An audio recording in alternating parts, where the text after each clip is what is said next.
Sorry, your family's dealing with all that.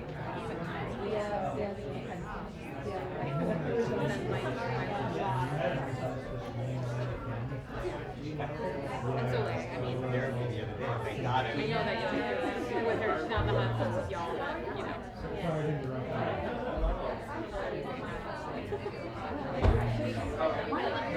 It's kind of weird not having her here, actually.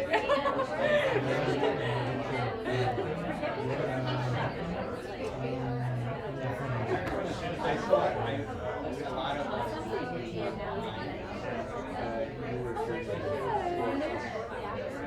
yeah, but like, fingers crossed, there's some part of it that's like, I don't know.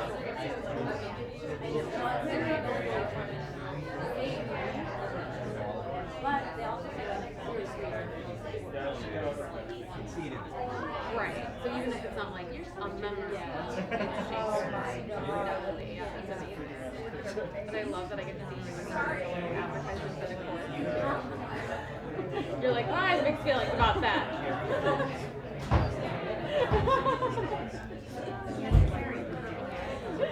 But it makes me happy because I get to see you.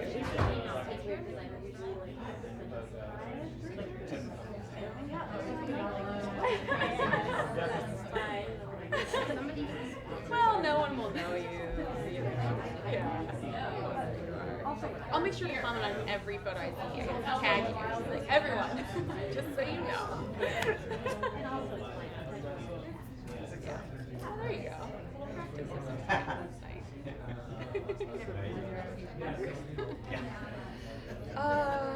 Good. Crazy. Not. I mean, I hate to use that word. I can just explain your family. It's my day job is stressful, but the rest of life is good. So it's a nice balance. Yeah, I work at Tibetan, their community manager. So, but we just relaunched this huge part of the site that I was in charge of, and I'm really proud of it. But it's very complicated. There are like technical issues with it, so it's a long day of stressful, but it's a wonderful company. It's just, this just happened to be a very high profile project, you know, it had a big dollar amount attached to it. It's just like a lot of things, and I take things personally. Yeah, so I focus on our forums where sellers inspire each other and get each other's work. And the thing I love is that there are over 10,000 people in teams, so aspirers get together in groups to help each other's businesses out. So and it's mostly like female entrepreneurs, so just like feels amazing. It's like all the sellers in San Francisco will get together and they pool their resources and they put together a craft fair and 50,000 people come through. Like really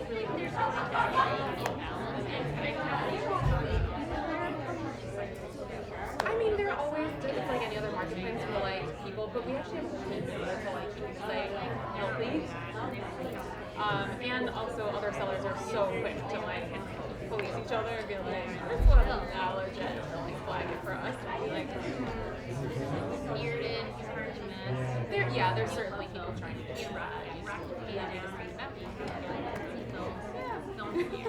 try and keep it a legitimate marketplace.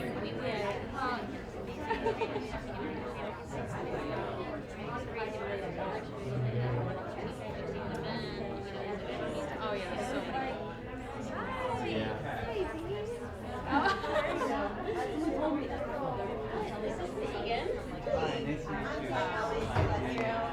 Yeah, Alibaba, I think. Something, a couple things we do is like get on there because we don't have, so something we definitely don't have the right. Take reviews as a issue that Amazon has, so like,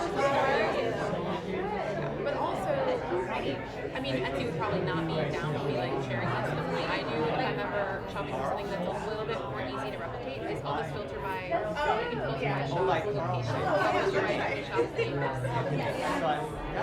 which, well, actually, so there's this really cool, like, growing, like, Eastern European market, and I've actually bought a lot from people there that I know are legit. But, I mean, it's hard to say without, like, looking at them. But, yeah, so, like, you can filter by nature, and then sometimes it's a little bit easier. Not full, but, yeah. Food is really good.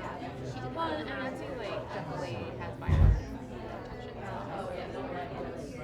I mean, it's not like Amazon where you can just return no questions asked. I think it's just each seller has their own. So just check that. Also, like take returns. But yeah, if you have like trouble with like a shady seller, yeah, Etsy. But thankfully, not Not subtle. I didn't even see the. Oh my God! No!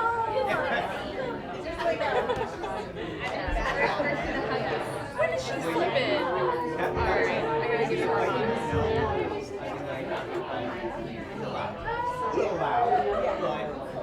Now we're back in the fall.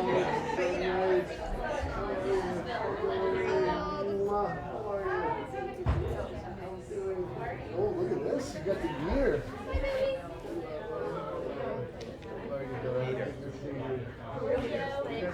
Cozy and warm. Bill, take on. Nice to meet you. Hi, Tiffany, right? Oh my God, it has been 100 years.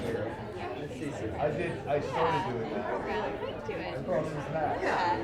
And now we're Hey, I'm Danielle. Oh, sorry, this is Peter. Nice to meet you. I don't think we have, but probably. I know. I tattoo artists who do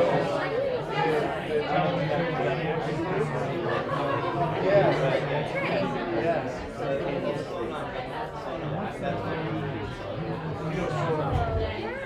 Pretty well. That's cool. That sounds fun. I'm going to start up again.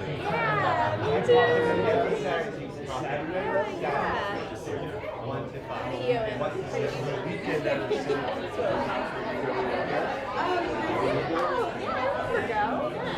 Back when I sat behind the desk, check people in.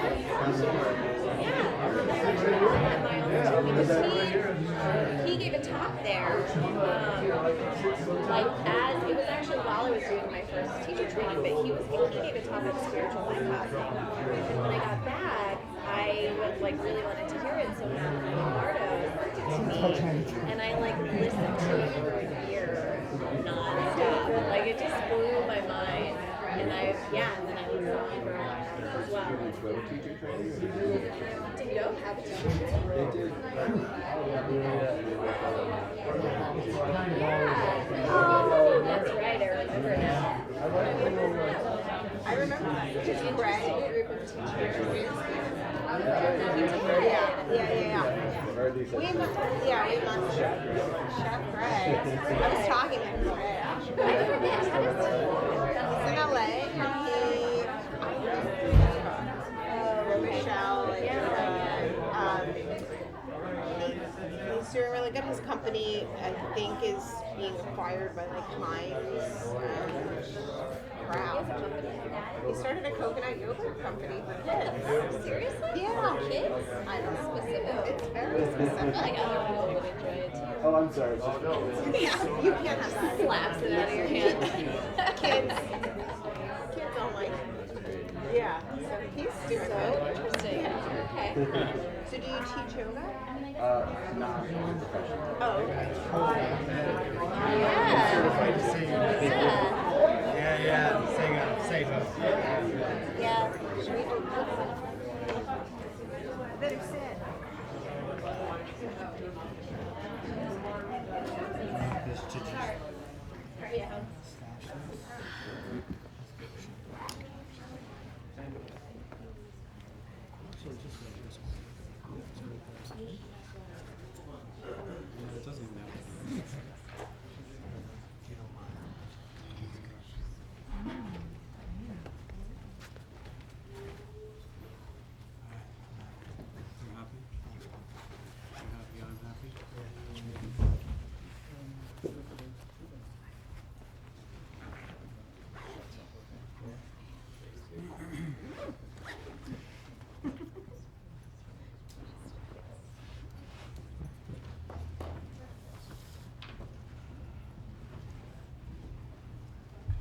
All right, everybody can hear me? Are we ready for rebirth? Absolutely. Are we fucking ready for rebirth? Yes, we are. Okay. Let's do this. Okay. So thank you all, and just want to check that we are live stream. We're good. Okay, we're being joined by people from, let's see, Megan is in Hawaii, and Mary is in Alaska, and we got some people in California, and we have probably some people in Toronto. I think the crowd in Europe is probably asleep, but maybe they'll check this out tomorrow. Hi, Kat. And there's a bunch of new faces for me, so welcome and thank you. I don't know how you found me and how you found this, but technology is kind of an amazing thing, and I just want to welcome you to the Jewel Heart Center. This is a little bit of there's a story with this space. This is a sacred space, actually. There has been some amazing teachings that have dropped in this space by what I would consider some of the highest lamas of our generation. The late, great Gaelic Rinpoche was definitely a realized being, without question. And in my estimation, one of the teachers of the last generation that was able to create a community without blemish in his history. That means that there was no scandal there. And if any of you are reading the news, it's not an easy thing to maintain a community, and it's not easy in today's culture to go a whole lifespan without with maintaining some integrity. And so this space is, for me, a place where we can redesign ourselves. This is an incubator, if you will. Okay, and you are all souls floating through space and time, and to me, this is a place where we can land to redesign with conscious architecture a human life, and that is really the net teaching of the rebirth teaching, is that we are inevitably going to reproduce ourselves until consciousness comes into the variable, and consciousness is what drives the ship. Once you have discovered the nature of reality and how the machine is working, then you can run the ship. Okay, so we're going to talk a little bit about that tonight, but I just want you to recognize I have a lot of old friends and new friends here, and I'm overwhelmed and very, very delighted that you could all make it and that you found your way to this place, and so that we could do this amazing work together. And hopefully you'll stick around for the 2-year program, which I'll talk about tonight. We were supposed to be joined tonight by Sonam Dargay. Now, Sonam Dargay is a ritual master, okay, and one of the themes that I'm writing about these days and talking about is how we've lost the ritual arts and these ancient wisdoms. They are on life support. They are nearly extinct. And Sonam Dargay escaped Tibet with Gaelic Rinpoche, whose image is in the center of the altar here. When he was just a little boy. He escaped in '59, I believe, and was sent to the monastic universities in South India and became one of the youngest chant masters. And I invited him to lead the ritual blessing, because I think it's important as modern people to at least have an appreciation and respect for how things have been done on this planet for centuries. And we have kind of lost our way in some way, becoming too modern, too scientific, and too reductionistic. And so Sonam Dargay, his invitation, he was kind enough to accept the invitation. However, last night I got an email that he's in the hospital. And I won't alarm you, he's okay, but he sadly won't be able to make it. Now, this is the second time that I've asked someone to serve as a ritual master. During my book launch, what seems to be a lifetime ago at Tibet House, I had asked the Ashtanga master, Yeti Stern, to come and to give us a Ganesha Puja to clear obstacles for the book launch that was going to travel from the United States into Europe and into Asia. And he, at 7:00, Emily was there with me at 7:05. I was on the phone with him, and he was regretting that he had double booked me with his daughter her last night before going to college. So the big lesson that I learned, which I actually used, the thing is that what are you going to do? You know, you're in the middle of it. People are there, and it's go time. You know, and my wife Emily, who's sitting over there, you know, she saw the like shock for the 2 minutes of shock in my face, and then it dawned on me like we have to find it within ourselves to do the thing that we think only specialists can do. Okay, and so it really became an important teaching for me as I moved through the book tour, that at every juncture in every city that I hit, I would teach people and invite them into a ritual blessing ceremony called the anointment, or the anointing of the bodhisattva vow, or resolve to awaken for the benefit of others.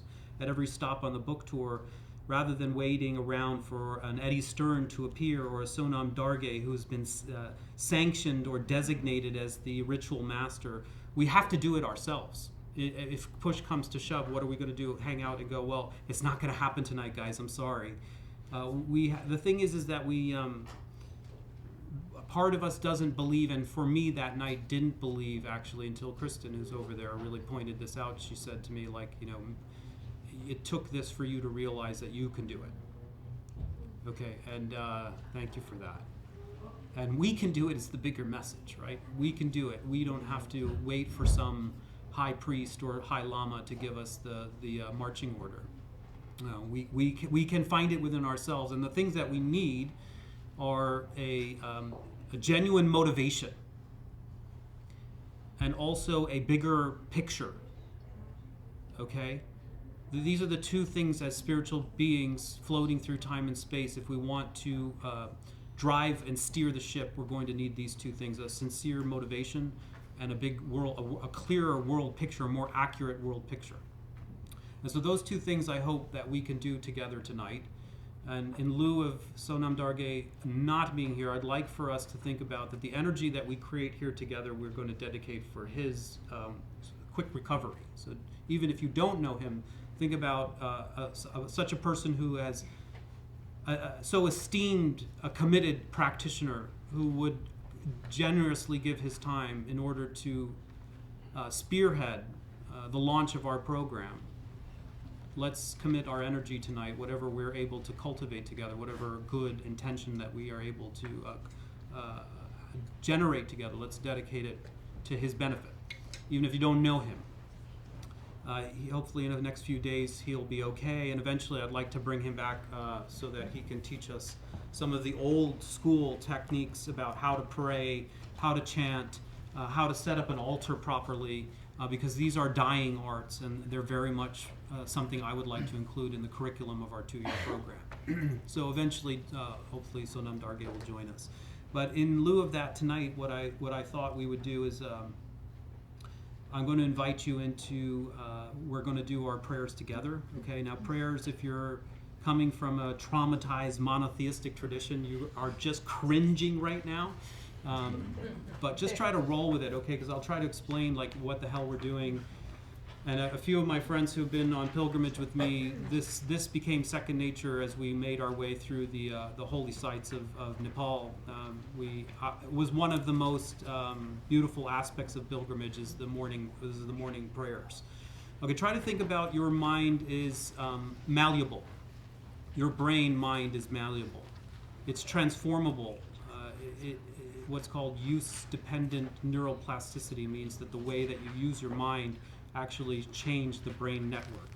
Okay, and when you contemplate certain themes, you are creating a network, a new network. So you're actually changing your brain, the matter of your brain, but you're also predisposing you to these kinds of themes. You're making this a deeper, more ingrained part of your lexicon.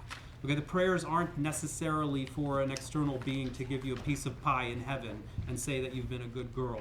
It is more like a workout. You're doing a spiritual workout as you make your way through the chant, and you're cultivating certain energetic and certain aspirational forces so that they become more part of you. Okay, and just like if you're anything like me, depressive thoughts can become more part of you because every morning you're waking up with them, and in fact you're just cultivating them. Paranoid thoughts, the same thing. There's nothing special about a thought. It's energy, and it's being cultivated. And it just is a way for us to start our programming by committing to a half an hour workout where it's inevitable that we're going to cultivate some high ideal or good quality of mind, such as compassion, taking refuge, all the concepts that we'll eventually unpack together in the course of our 2-year program. You just don't worry about them. You just do the practice, do the training. Okay. So everybody has a script. Anybody not have a script? Raise your hand if you. Anahita, nice to see you. And who's that over there? Hey, how are you? Oh my goodness, my landlord. No, I'm just kidding. A wonderful therapist joining us. So that's a delight. Thank you so much. I'm going to invite Catherine to come sit with me because she's our chant master. And I don't believe she's going to join us for the duration of the 2 years, but I think it's a good omen that she sets us in the right direction with her angelic voice. And this is a voice that is easily one of the most pristine harmonies that I've ever heard, and capable of drawing a tear on my eye.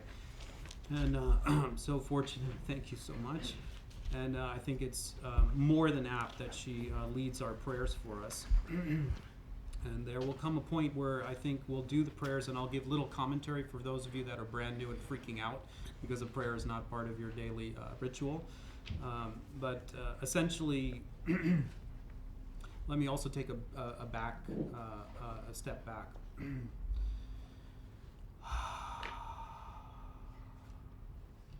Take a few deep breaths with me just so we can properly arrive.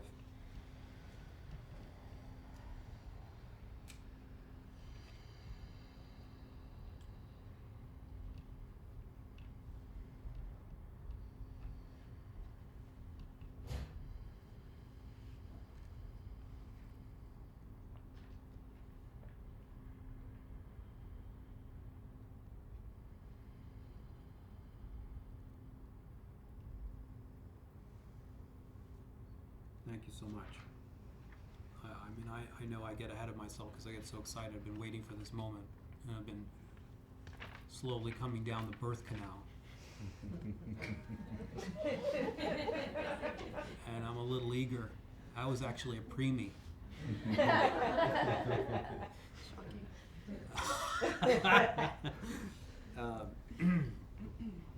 So there's something called the 6 preliminaries in the tradition, which are the steps that one takes to set up a meditation practice. And so the first preliminary is what, anybody?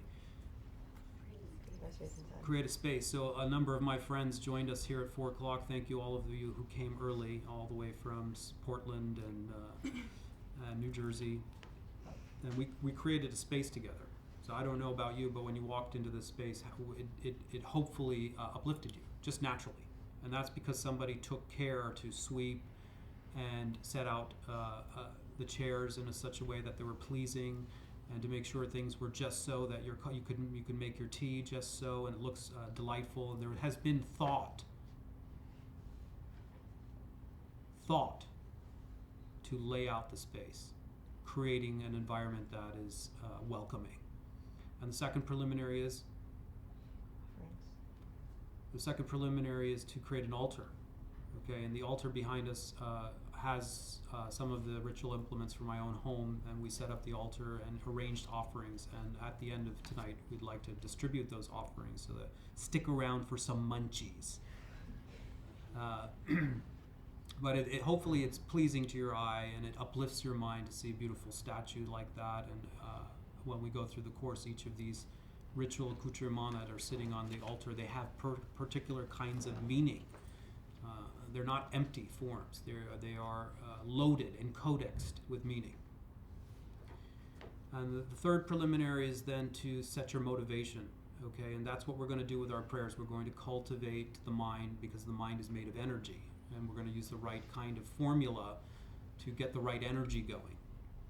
Okay, so that's what these prayers really represent, is the intention setting. Because most of us are just compulsively driven. We're not shifting into manual override, where we can actually plant a better aspiration.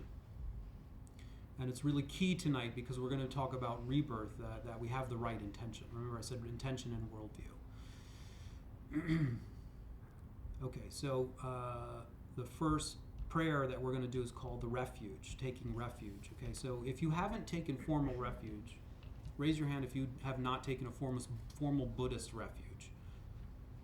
Okay, so for you, I'd like for you to just think about this. Your mind is the single most important and valuable and powerful instrument on the planet. It's the it's the thing that's determining whether you are having a successful or unsuccessful life, happy life, unhappy life. It is what's filtering the external conditions are being filtered through your mind. So your mind is the single most important variable in the outcome of your experience, in determining the quality of your experience. So when you take refuge not in some external figure who's going to save you. Because the Buddha can't save you.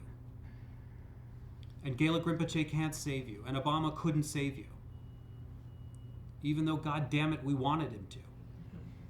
And we sure would be in a better situation if we still had Obama, but he can't do it for us. So what can do it for you is you recognizing and harnessing the power of your own mind. So when you take refuge in no other external deities or gods. Take refuge in your own power. Remember your own innate power and reclaim it. Reclaim it. That's what a taking of a refuge actually means. You hear me, Vion? I got you. Got me. Okay, good. All right, so let's do that one, and we'll have little commentaries we go through them. So they're in Tibetan, okay? So just do your best. Don't worry. No one's watching. No one's even listening. Maybe no one cares. No, I'm just kidding.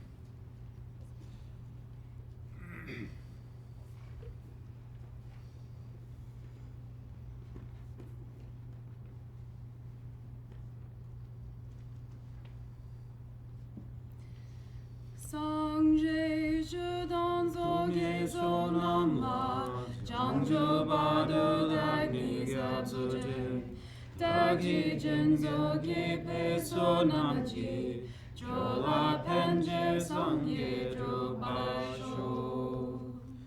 Sangye je danzo gezo namla, jangjo bado dagni gyatsoje, Dagji jinzo ye peso namaji, jola panje samye jo barajo. Sangje jodanzo gezo namla, jangjo bado dagni zabzoje. Dagji jinzo ye peso namaji, jola panje samye jo barajo.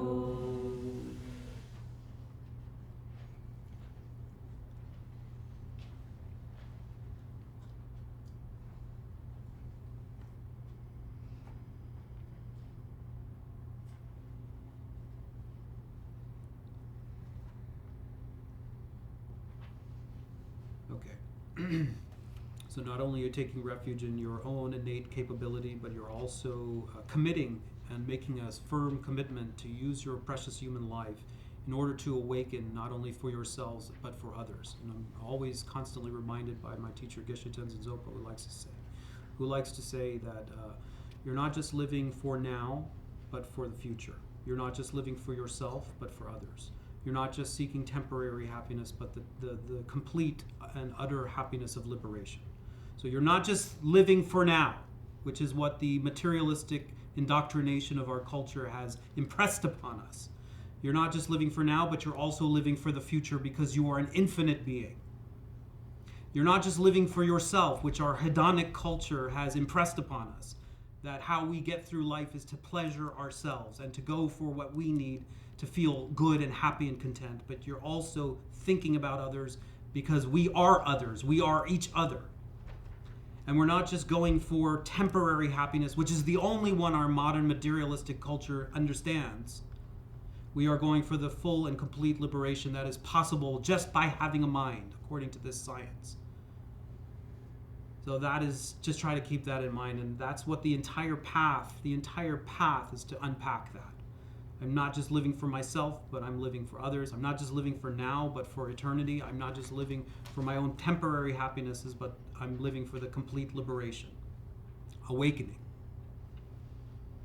Okay, and from that, we'll do the 4 immeasurables, which is to cultivate the heart, but also to from an understanding that we are infinite beings, that there's no limit, there's no training limit beyond which we can include others.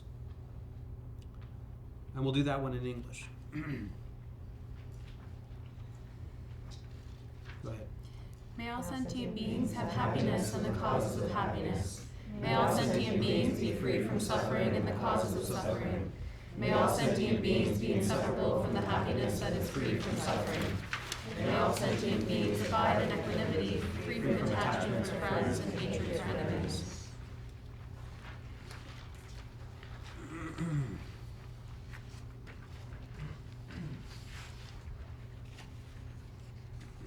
Allison is in Canada, guys. So Allison is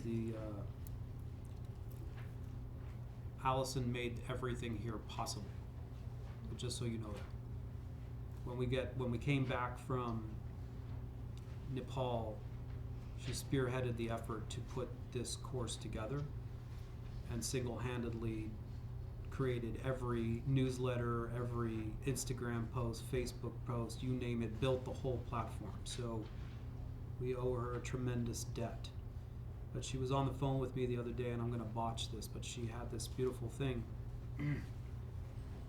She's an avid Dharma student. She studies in a lot of different communities, and she had this one passage where it was something to the effect of, we need to get over our distortion that we're being led by ordinary beings. Let me say it again.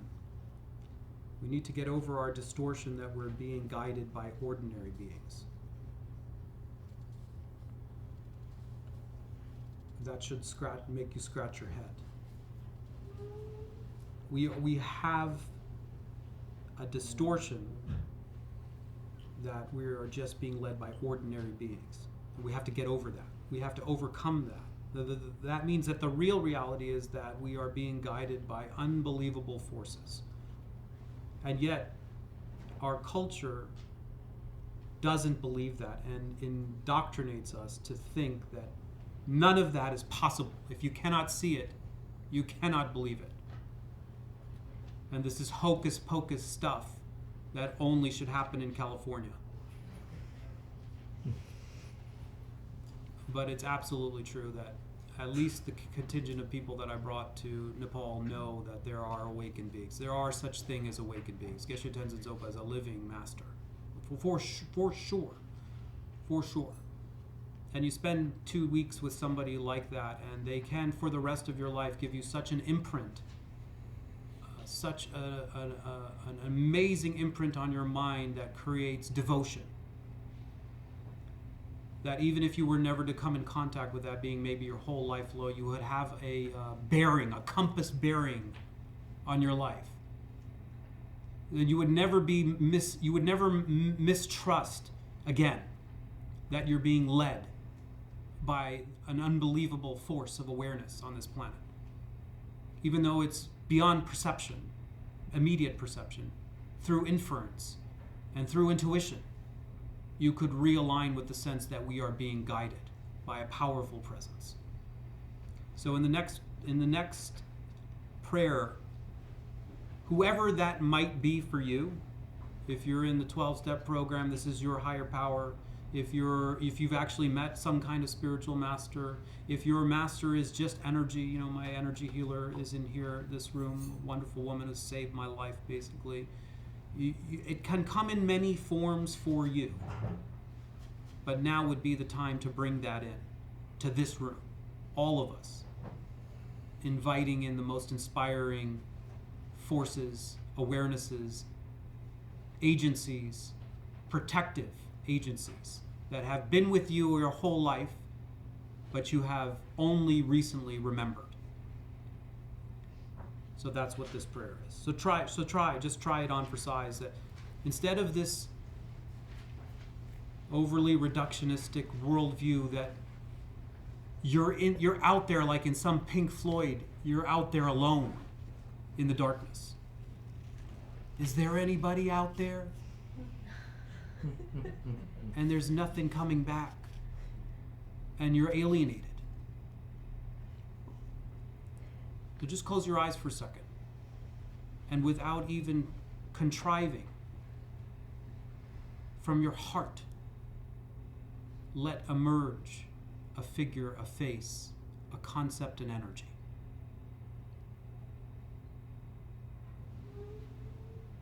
The form of compassion, of wisdom. Maybe it's courage. Maybe it's love. Maybe just your grandmother appears.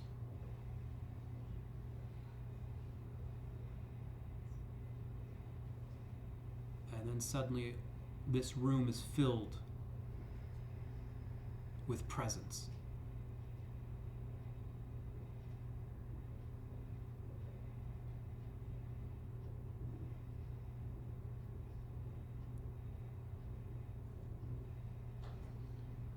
Okay. So this one in English. Go ahead. Reverently, I prostrate with my body, speech, and mind. I present clouds of every type of offering, actual and imagined.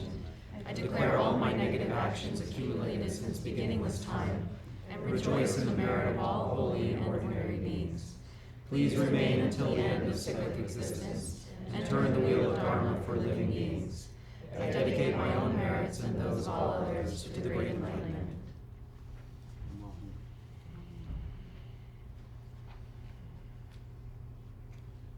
Try to think that all the commitment beings, they are called the commitment beings, they are agencies whose aspiration it is to serve us and to guide us. They all coalesce, and imagine even behind me there's a beautiful jewel tree. Okay, it's made of energy. It is the symbol of all spiritual forms. The tree of knowledge, it is the Bodhi tree. It is the central axis mundi that connects the heavens and the earth. It is also the axis mundi in your own subtle body through which the precious life force, prana energies are flowing.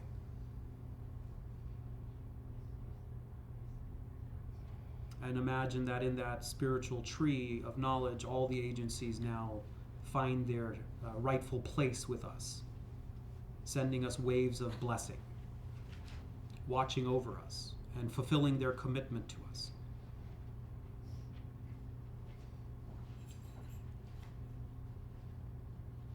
And that will take us to a short mandala offering, which is essentially, those of you that know the mudra can take the mudra. Those that are unfamiliar with the mudra, just have your hands in prayer and think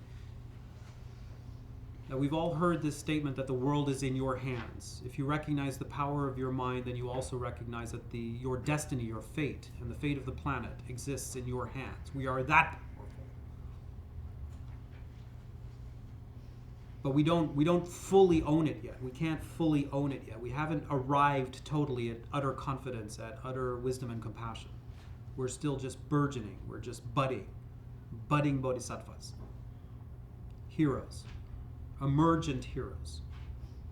And so the raw material that comprises the universe is in the palm of our hands. But we almost make a gesture to all the awakened presence of the planet who have arrived and are capable.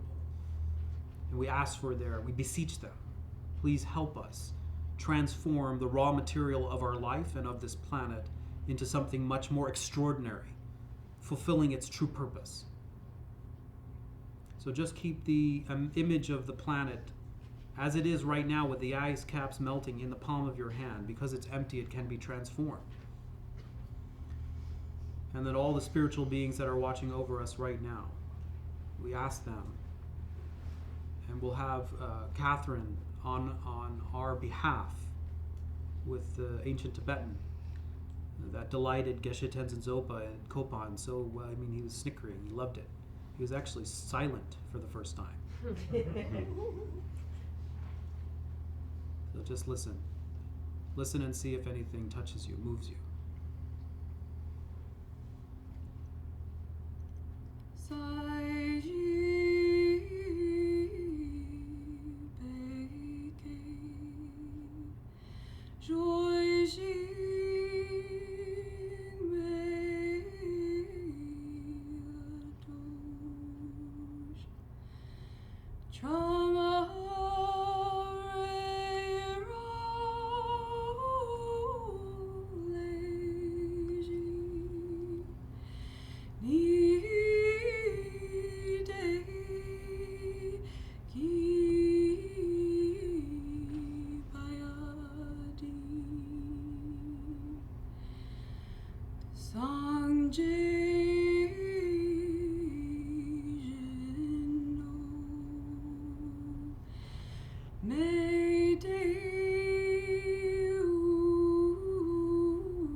Oh shit. Okay. Thank you so much. So then we'll just do one text together. Okay, we're going to recite one text. This is the text on emptiness. The heart of transcendent wisdom, the Lady Buddha. Bhagavati Prajna Paramita. Okay, now this is a text that the Buddha delivered on Vulture Peak. This is the emptiness text. This is what's considered his second turning. So after he instructed his students how to overcome their own afflictions and to steer or master their ship, he also gave them the sword of discerning wisdom that helped them cut through any obstacle. Once you understand the nature of reality, that it's open, you have no fear. What is said is the ultimate medicine. Once you understand the way things actually are, you are no longer fooled by appearances.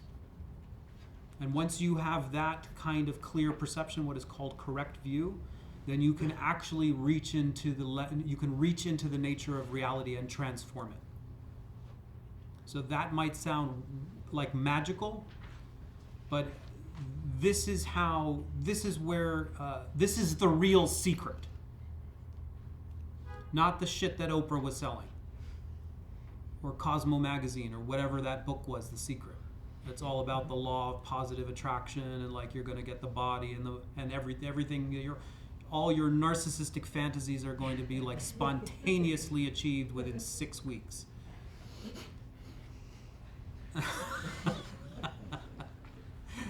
Well, how many copies did that sell, right? This is the original one.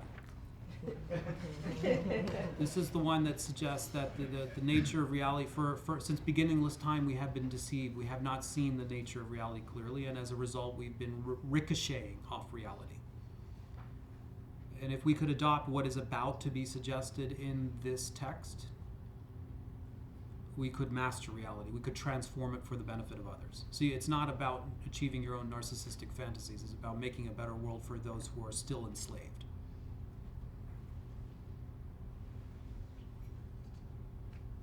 And this is translated by the wild, one-eyed, buffalo-headed Bob Thurman.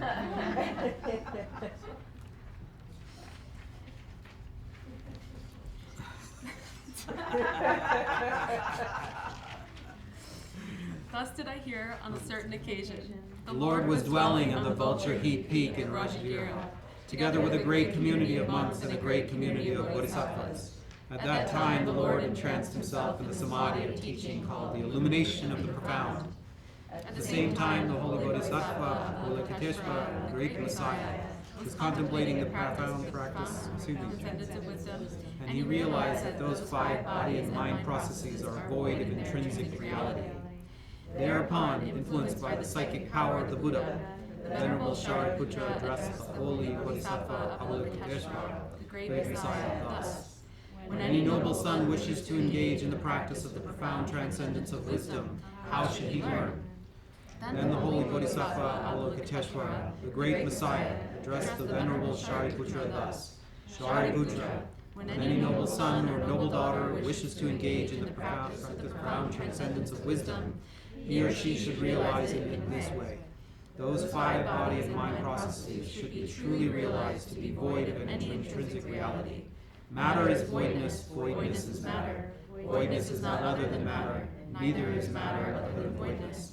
Likewise, sensations, conceptions, emotions, and consciousness are also void. Shariputra. Thus all things are voidness, signless, uncreated, unceased, stainless, impeccable, undecreased, and unincreased. Shariputra, therefore in voidness there is no matter, no sensation, no conception, no emotion, no consciousness, no eye, no ear, no nose, no tongue, no body, no mentality, no form, no color, no sound, no scent, no taste, no texture, no idea. There is no sense media from eye to mentality, and there are no consciousness media from visual to mental consciousness media either. There is no ignorance and no cessation of ignorance, and so on unto no old age and death, and no cessation of old age and death either. Likewise, there is no suffering, no origination, no cessation, no path, no intuitive wisdom, no attainment, no non-attainment either. Therefore, Shariputra, because the Bodhisattva is without attainment, he lives in reliance on transcendent wisdom. His spirit is unobscured and free of fear. Passing far beyond all confusion, he succeeds ultimately in nirvana. And all the Buddhas who live in past, present, and future rely on transcendent wisdom to reach manifest perfect Buddha in unexcelled perfect enlightenment. Such being the case, there is the mantra of transcendent wisdom, the mantra of the great science, the unexcelled mantra, the uniquely universal mantra, the mantra that eradicates all suffering. It is not false and should be known as truth, the transcendent wisdom mantra. Jayata gate gate paragate parasamgate bodhi swaha. Shariputra, thus should the Bodhisattva, the great Messiah, learn the profound transcendence of wisdom. Thereupon the Lord arose from the Samadhi and applauded the holy Bodhisattva Avalokiteshvara, the great Messiah. Excellent, excellent, noble son. Such it is, such it is. One should practice the profound transcendence of wisdom in just the way you have taught it, and even the transcendent lords will joyfully congratulate you. When the Lord had spoken thus, the Venerable Shariputra, holy Bodhisattva Avalokiteshvara, the great Messiah, everyone in that audience, the whole world, with its gods, humans, titans, fairies, all rejoiced, and all applauded what the Buddha said. Om Ahum. Just rest your mind for a moment. So try not to be conceptual now. There's nothing to be done.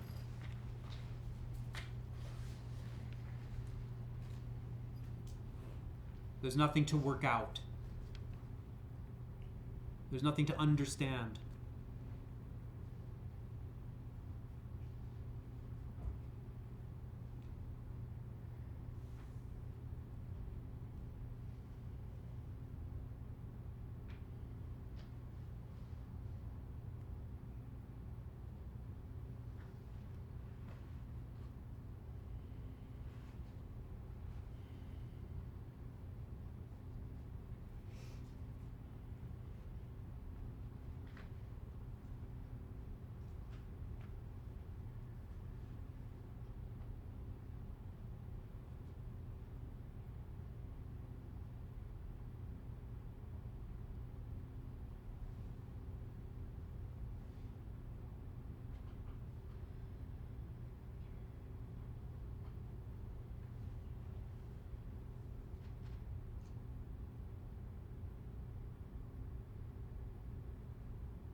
And they say that the contemplation and the recitation of the verses of the Prajnaparamita, these are some of the highest activities a human being can engage with.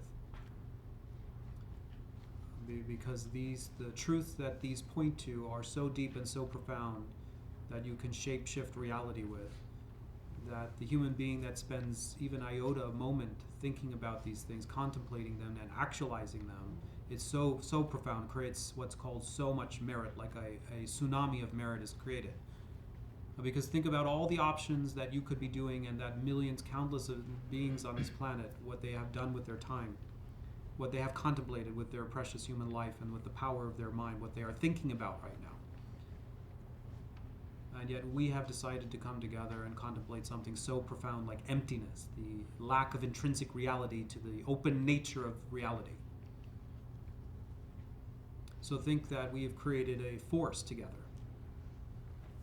And since Sonam couldn't be here, let's imagine that this force we actually earmark, we designate, that any obstacles that come in our way during the course of our 2 years study together to really fully develop our minds and hearts at a time where the planet needs us desperately, that may they be dissolved, may they be lessened, may they decrease, may the Red Sea part for us so that we can unequivocally achieve our aim.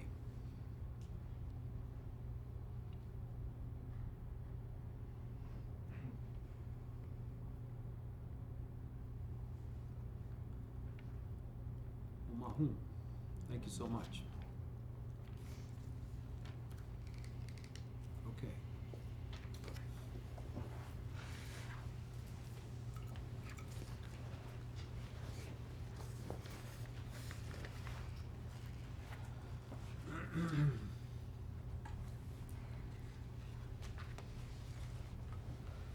Okay, my hope was to do a little bit of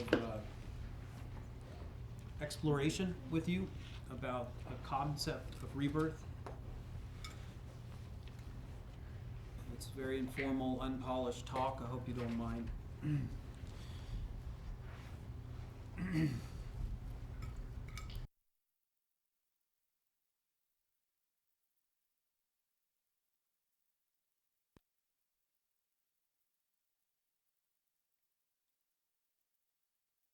Just wait for the technology to catch up.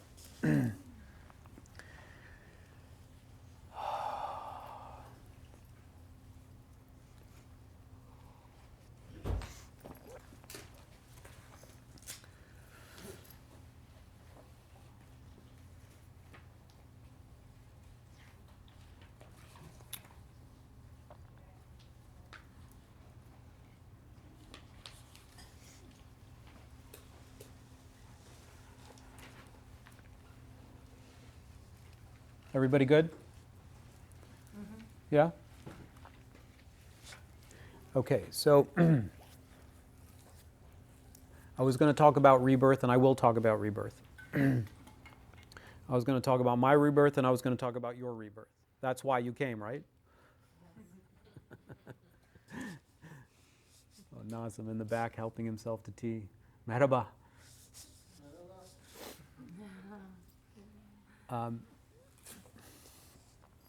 Before I talk about rebirth, I was following intuition, and so forgive me.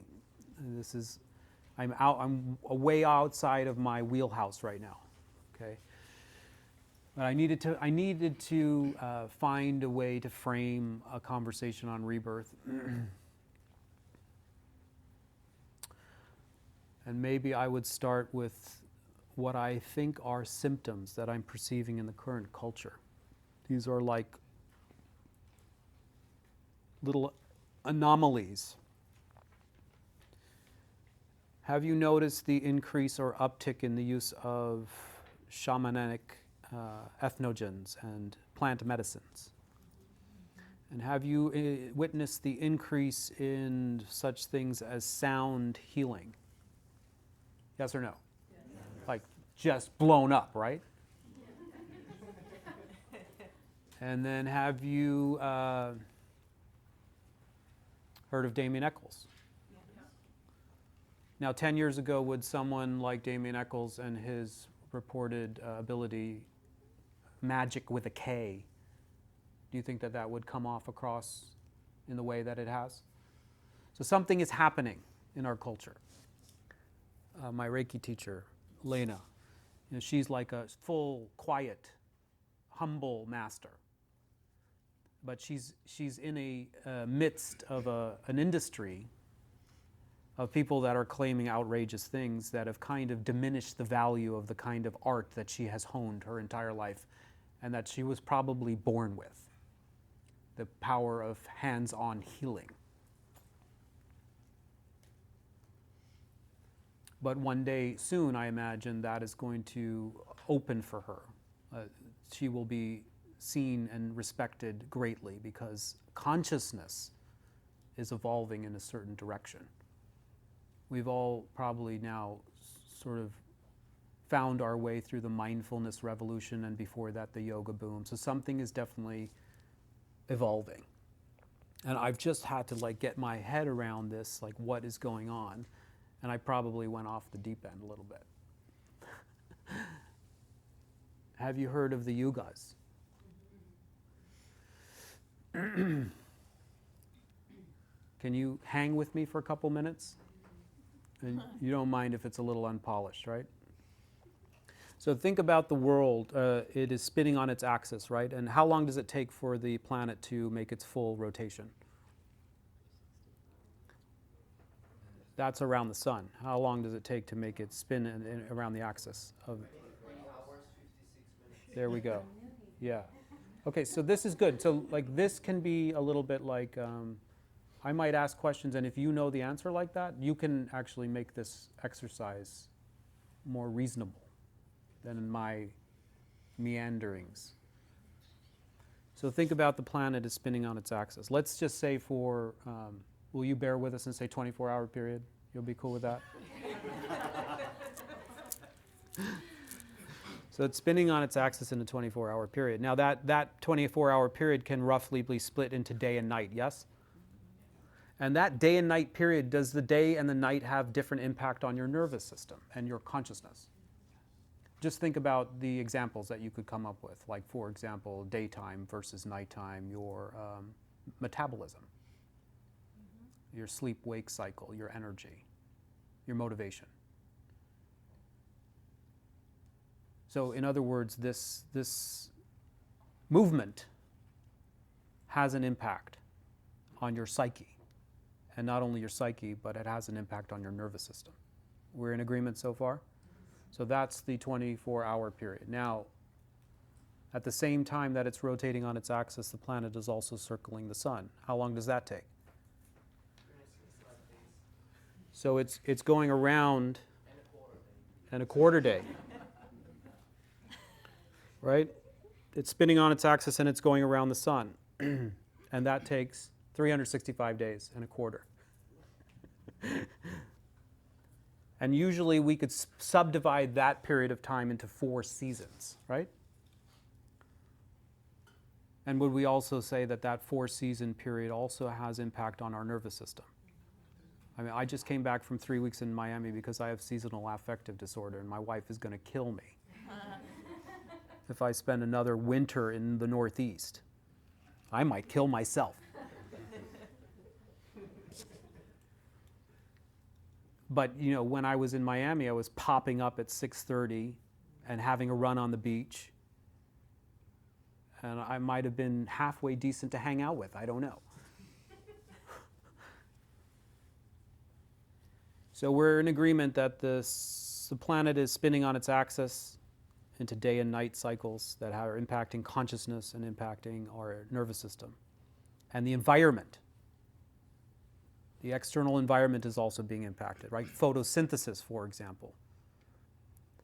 And in the longer cycle around the sun that takes 365 days is also having an imprint and an effect on our consciousness and our energy level and also on the environment. And this I think this is called a heliocentric model, right? This is the current paradigm, that we're rotating on our axis and we're going around the sun. The sun is at the center of it all. And recently, just like yoga has kicked off, plant medicine kicked off, energy medicine has kicked off, there is emerging a alternative paradigm to this heliocentric model that's suggesting something else is happening in the solar system and in the universe. That rather than the sun just migrating around the sun, the planet, the Earth migrating around the sun, actually the sun is also migrating in what's called a binary system, a binary star system. So rather than the sun just sitting idle at the center of it all and the planets circumventing it, navigating it, the sun also has what's called a twin star. And that at their most extreme, they have an impact on our nervous system when they are the furthest away. And slowly, slowly they come together, and as they approach, the gravitational pull makes a quicker spin, and then they migrate out again. And then they come closer, and the closer the two celestial bodies come, the quicker the spin, and then they go out again. And this period of rotation lasts approximately 24,000 years. And when the stars are at its furthest distance, just like a night, a single night, or the deep winter season in a 365 year, the long arc of this binary star system is that consciousness that is at its most dark. It's most ignorant. And where we truly, truly have forgotten who we are and why we're here and what we're capable of. Every 24,000 years, at its most extreme, we become subhuman in a way. We lose our virtue. Our consciousness degrades to such an extreme. And also our lifespan degrades. So the last time we were in the furthest distance apart was somewhere during the Middle Ages, where all the real arts and sciences of human capacity and capability were essentially lost.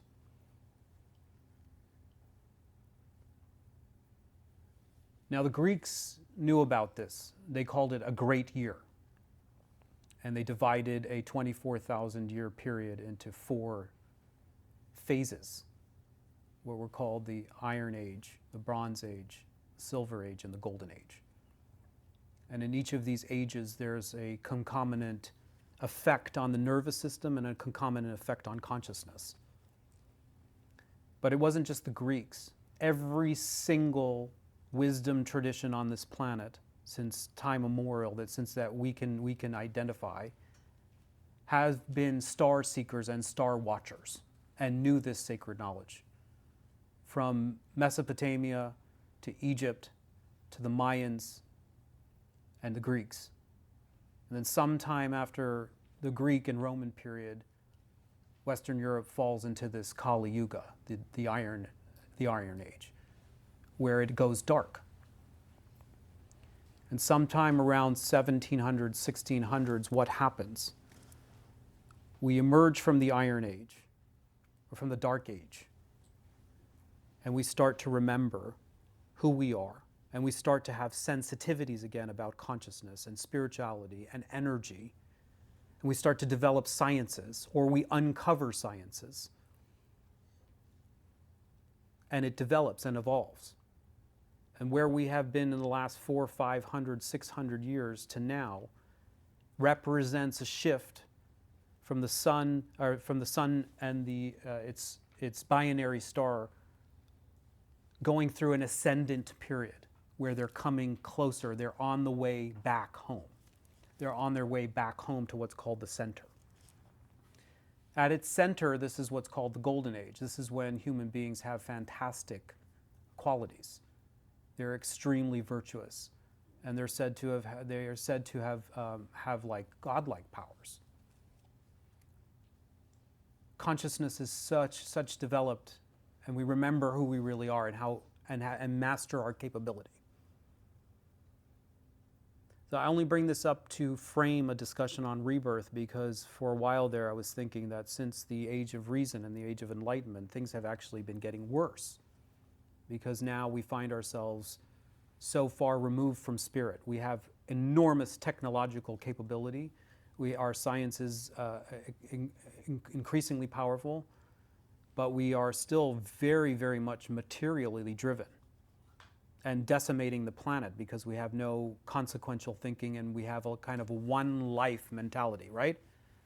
We only believe in this one life, so you better get her on, yo, and don't worry about the repercussions. As we enter into that period of moving from the dark age to the ascendance period, consciousness wakes up and masters energies, both external energies and internal energies. And it got me thinking that these amazing structures that are available and still existent on the planet, like the pyramids, Angkor Wat, Stonehenge, these are the temples and domains, sacred sanctums of a very lost culture that at that time understood what the purpose of life was, understood their connection with nature, and had dictated and mapped out this vast 24,000 year period and where they were. And this is why you get this whole rage about the Mayan calendar in 2012 and all of that. There's actually something to it, but what did our marketing and our news agencies do with that? They completely co-opted it and made it into a fear-mongering pop propaganda to sell you shit, essentially. But they were never saying that the 2012 period marks the end or the extinction of life. What they're talking about is the conclusion of a cycle or one of the ages and the beginning of a new one. And so it's very, very interesting. I don't know a lot about what's called the precession of the equinoxes. Have you heard of that? You have heard of the 12 The wheel of the year? No, these astrological signs. Zodiac. The zodiac, right? The zodiac is in that 24,000 year period. Every 2,000 years, one of the zodiac dominates. The characteristic of that zodiac dominates human nature, for example.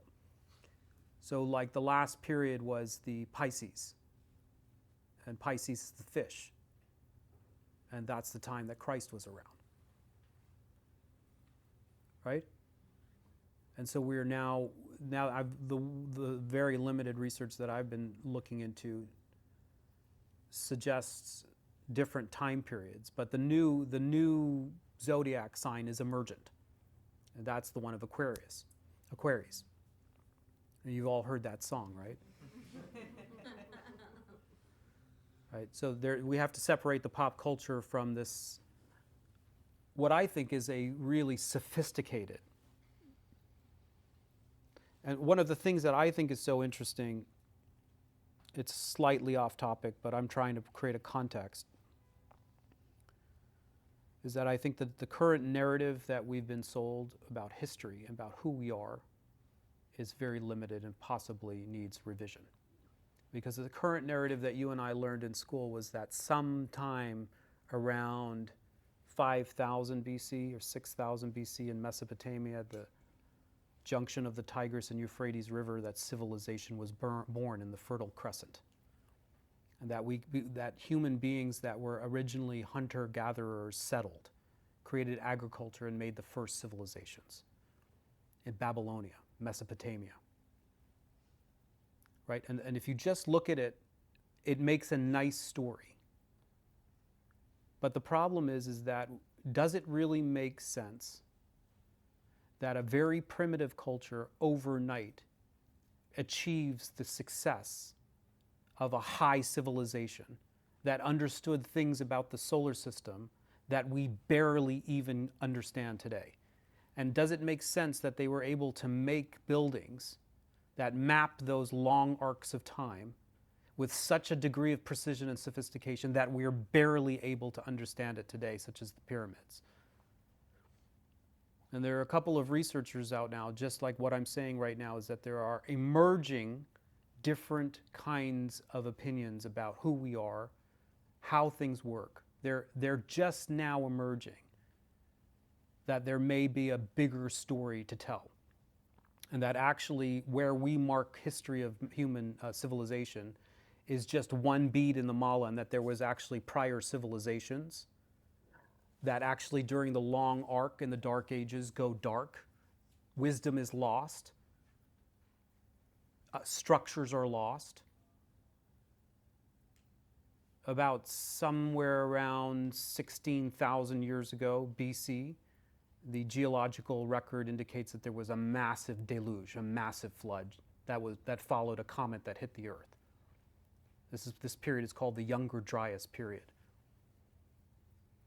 And it's said that that biblical story about the flood actually is in a story in every single wisdom tradition.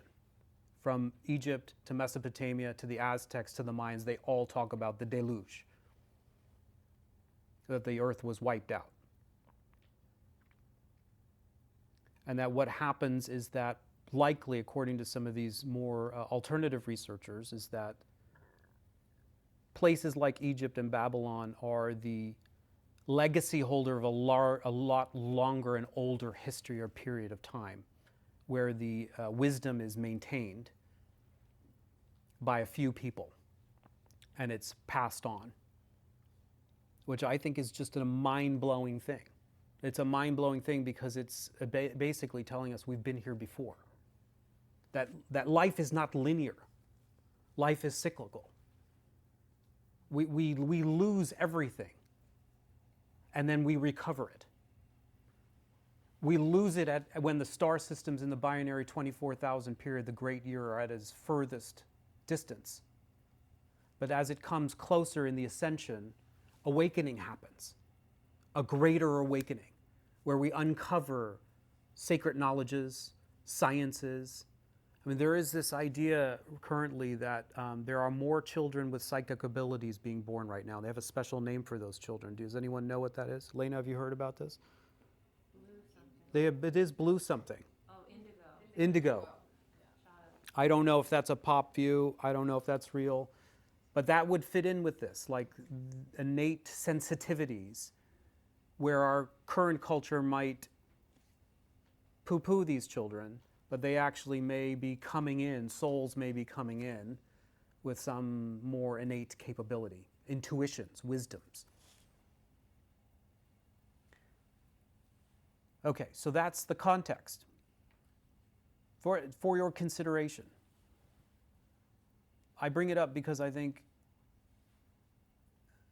the scientific paradigm, in a way, limits us from recognizing who we really are and where we are in time and space. And we get so bogged down with like my fucking job and my like rents to pay and like how I can lose a few pound. And we forget we are souls migrating through vast amount of time and here for a particular purpose. We have not just arrived here.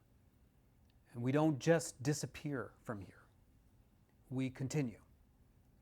Up until 300 years ago, every civilization on this planet understood that well and had no bones about it. And it's only the scientific reductionistic paradigm that indoctrinates us to believe that we just have one life to live, and that when the electric activity in our brain is off, that's it. That's all she wrote. And as a result of that paradigm, think about how we live, what our priorities are, who we think we are. We're amnesiatic. So let's take that as a consideration. You can do some research if you want. You can do some research. You know, when they were, for example, the Sphinx. Take example for the Sphinx. The current narrative is that the Sphinx is about 5,000 BC, 6,000 BC maybe. Okay, and you can look at a Boston researcher who went there, and he began to discover that the erosion, the water erosion that surrounds the Sphinx, is so dramatic that it would be impossible 5,000 years ago in a desert to have the kind of water erosion that circles around the Sphinx. and that actually in the geological record, that water erosion could only have taken place 16,000 years prior. And so the Sphinx, all the researchers and the Egyptologists have this conviction that closes them off from that possibility, and a couple small cadre of researchers are suggesting an alternative paradigm to their own peril because they get shut out of the academic institution that has their investment in keeping the current narrative. And I'm only bringing that up because we are inheritors of this narrative, and we just take it a fait accompli that these researchers know more than us rather than doing our own investigation. And is it important what I'm saying? Is it even remotely important? Maybe it's not. I'm absolutely fascinated with it because it does actually end up having a bearing on who I think I am, where I come from, why I'm here, and what I'm here to do. And these Egyptologists that basically shut out these few researchers said their main contention was, well, if it's 16,000 years earlier, we would have had other indications of other civilizations. And at the time that they were making these claims in the 90s, there were none. There was no other evidence of any civilization older than Mesopotamia and Egypt. Well, guess what's happened in the last 10 years? Monolithic structures that are carbon dated to 20,000 years have emerged in several countries recently. In Indonesia, at a place called Gunung Padang, there is a monolithic structure that may be 20,000 years old, of high civilization, not primitive people like the current narrative indicates. In Turkey, in southern Turkey, there is a place called Göbekli Tepe. And that is another place where a very, very ancient culture on order of 15 to 20,000 years has also been uncovered recently. So something is happening. I would call this a period of waking up. Shanaz, thank you for coming. So maybe we can then transition from the cosmic to the personal. Are you with me? Yes. If that doesn't, interest you, just disregard it. Now we'll get into something that's maybe more closer to home.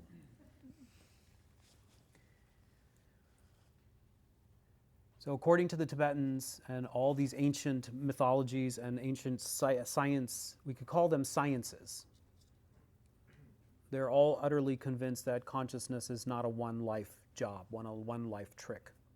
That consciousness is indestructible, just like energy, and that it follows a continuum. And whatever word you want to use that you're comfortable with, it can be mind, it can be consciousness. I'm absolutely not opposed to calling it a soul anymore, as long as you understand the soul is not a fixed thing, that it's a constantly evolving in both directions. It can evolve, it can devolve, and it can evolve. Whatever word you want to use there, we have to try to consider and get our minds wrapped around and look into and examine that there's more to us than just a one life. And if you have children, you also recognize that your kids are coming in with something. You might not like it. It might not resemble anything related to you, but they have their own predispositions. And they have one other thing about this, even if you don't like soul, the phenomenon and the research on epigenetics is also emerging that suggests that even if you look at it from a biomedical perspective, where there's DNA that's traveling through evolution and being inherited, that consciousness in any one given life can switch on or switch off certain predispositions. So that there is this interplay between imprints over time and consciousness.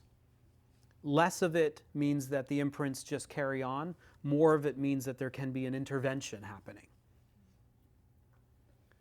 So let's just now look at let's just look at you. From all these ancient traditions, they're basically saying you're coming into this life imprinted. You have already had an experience. Certain experiences made an indelible mark on your consciousness, like a thumbprint in wet clay that hardens. And the psyche and the consciousness or the soul is operating on a very simple principle called familiarity.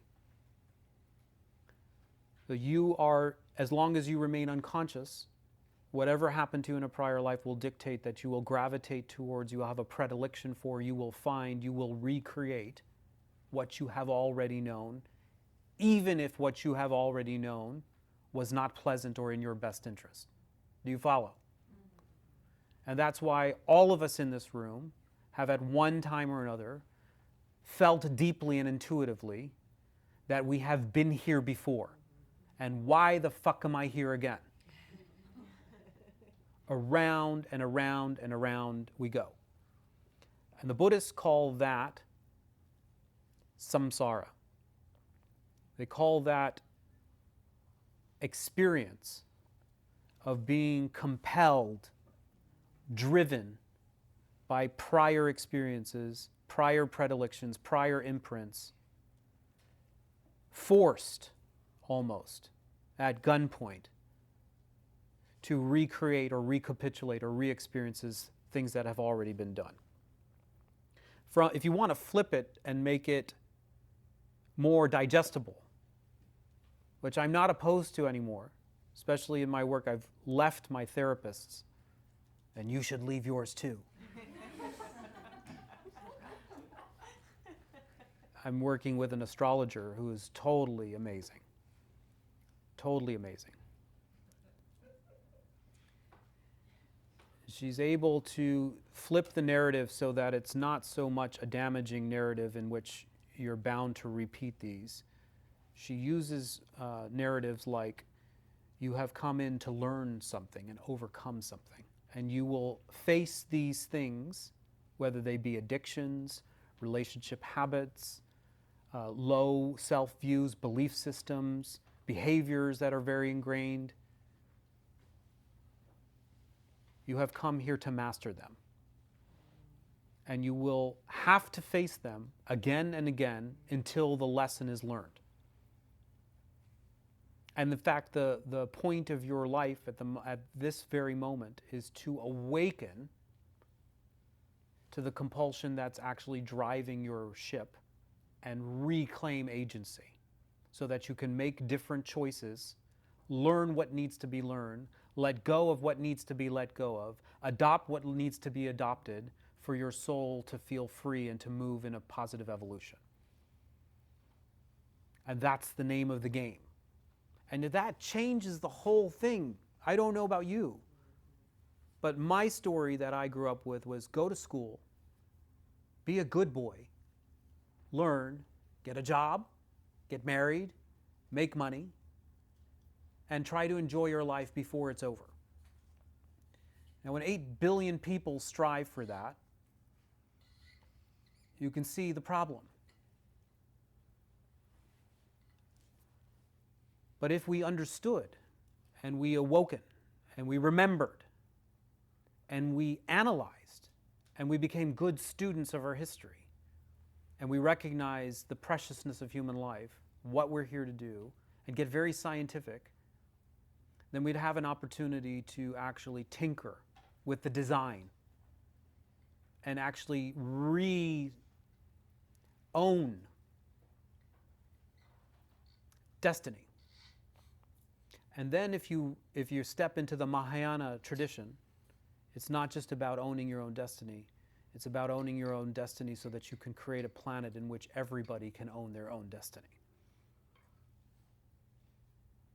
And that's a very unique aspect of the Tibetan version and the Zen version of Buddhism.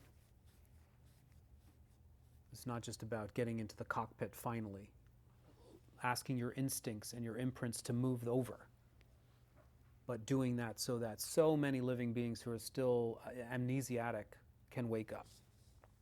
And then that's what my teacher Geshe Tenzin Zopa calls a life well spent. Very meaningful, he says. That's a very meaningful life. How many of you lack a very meaningful life? Well, maybe you're a self-selected group that's into Buddhism and meditation. But I'm sure you know people who lack a very meaningful life. They're just on the treadmill.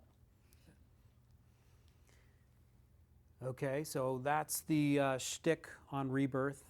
maybe I wanted to just talk a little bit about my own rebirth, why I chose rebirth as a concept, because I can't even remember it now, but I left my own institute, walked away. Would you like to know why?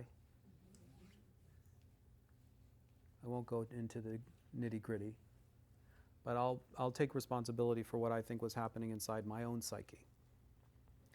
I was many of you know this, and you've heard this story before about the kind of parents that I had and the kind of imprinting that I received. I had a very self-absorbed father, narcissistic, alcoholic, and I don't think I ever earned his love. It was never freely given. You know what I mean? It had to be earned over and over and over and over again. It had to be dutiful, very dutiful. And it was never genuine. It was always, as they say, with a price, the love. Like a barter exchange. Conditional. And so my imprinting, on the one hand, has made me an extremely dutiful person.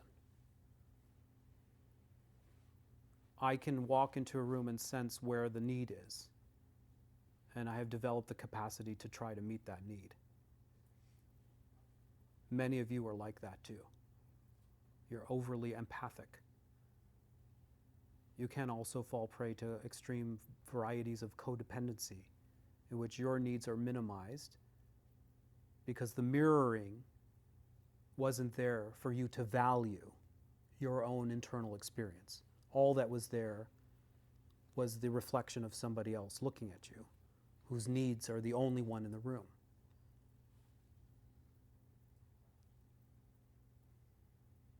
So I think most of my life on the outside looks like someone who's taking care of people, someone who's attuned to people, someone who's for people, and then you get into Buddhism, and it all fits like a perfect glove. Especially Tibetan varieties of Buddhism where there's a teacher. And their extreme duty and devotion is central to the path of Tibetan Buddhism. They say that the root of the path is your kind lama, your mentor. The whole premise of the Tibetan path is that you yoke your mind with your teacher in order to galvanize their qualities, to use them as a prosthetic self for your own development. It's actually a mind-blowing concept. But it also has these very, very sticky inherent limitations if you're coming at it from the point of your own trauma and your own blind spots and your own unresolved and unmet needs and your fears and your doubts and your compulsions. I was fortunate to find very, very good teachers. But with all the scandals that are happening, I can imagine that people like me, who are sensitive and dutiful and actually take care of their teacher and serve their teacher because they're desperate for their love and attention, in the recent scandals have been absolutely decimated by scandalous teachers, completely waylaid. Some of them have wound up in my office after huge scandals. It is one of the most painful things that you can try to recover from, is the abuse of power and mistrust.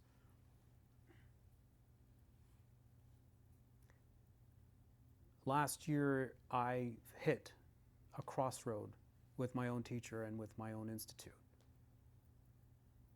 And I made a huge discovery. And I came to a decision that I needed to make. My soul had arrived at a point where I was no longer willing to be dutiful at the disservice of my own instinct.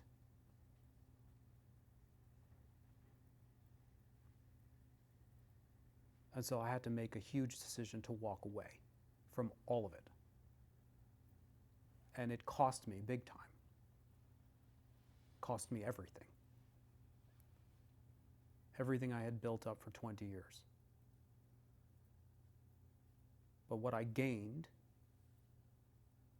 was my own self-respect. And what I uncovered was how an insidious compliance modus had crept into just about all my relationships, not just with my teacher, how I showed up with my clients, how I showed up with my friends. Very, very insidious and very, very tricky and very sneaky.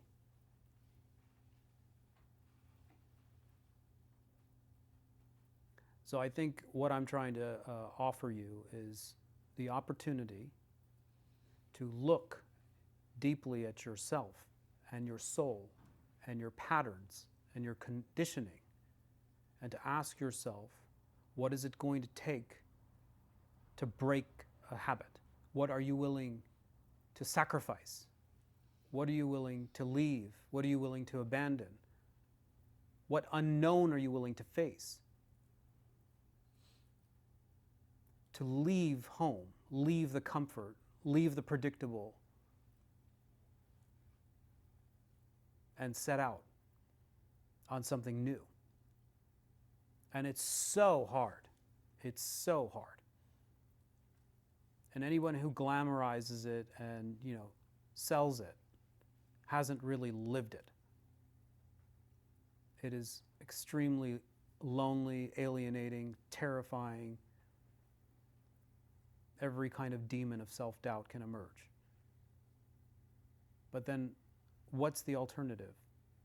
And from the grand, great year scheme of things, what are you here to do? This is what you're here to do. It may be for you a relationship. It may be a relationship with yourself. It may be a relationship you have at work. It may be where you live. It may be a habit. It may be a tendency. It may be a really distorted, limiting belief system.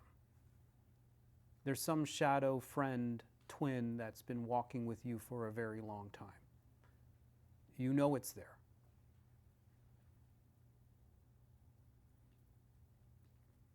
Does everybody know what I'm talking about? Yes. Okay. So the thing is I think there's a number of ways to break it, but certainly you will need a methodology, a mode of inquiry, and a support system. And you need people who have already done it to help you see that it's possible for you. And all of those things are in the Buddhist tradition called the Buddha Dharma Sangha.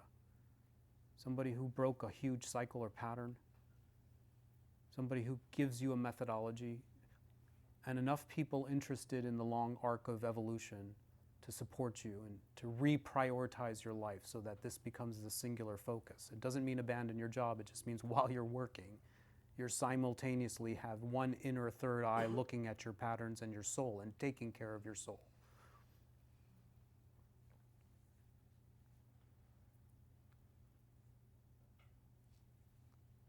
So when I left, I went on pilgrimage with 30 of my closest friends, and my wife and my kids. And I was a mess, right, guys? I was a pretty good mess. Thank you for supporting me. But I fell into it with another teacher.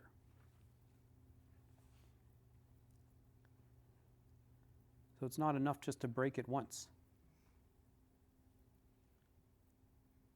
You have to test if you're going to fall into it again in the next relationship, right? You can leave one partner and your pattern is so convinced that you'll find the same dynamic with another partner. You can leave the job you hate and get so freaked out that you go back to one just like it. So at the end of our experience with Geshe Tenzin Zopa, I was very much talking from my heart where we don't want to, as students of his, hang on to his coattails because he can't save us. And believe me, in 20-some years of being around Buddhism, I've never seen someone so completely awake, so thoroughly transformed. And once you meet somebody like that, you don't want to let them go.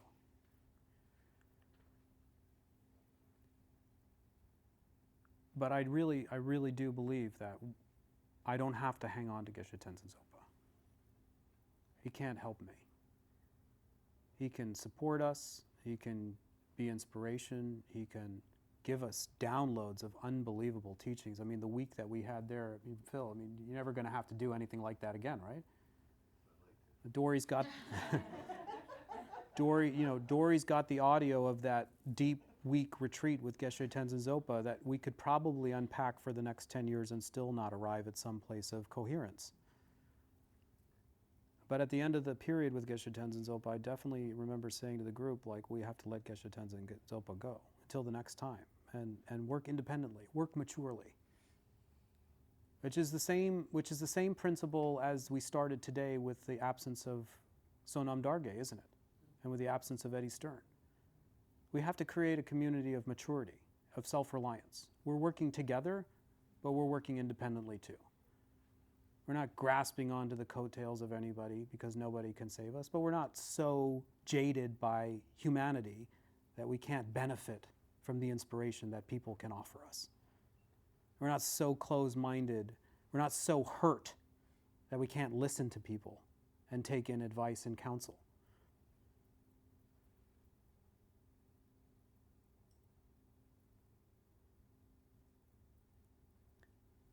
So the methodology, I think we have developed this cohort of people where I admire, spearheaded by Allison and another angel, Laney. I mean, it's unbelievable how the program developed, I have to say. Like, another one of my blind spots is that I don't trust other people. I always have been very... Emily hates this about me too. Like, I don't ask for help. Anybody out there don't like to ask for help? Well, it's a product of getting so fucked over, right? You know, like you ask for help and then someone turns it around and makes it into a weapon. You know what I'm saying? Yeah, so there was kindness in that group. And people came forward, and then I had to say, okay, enough of this.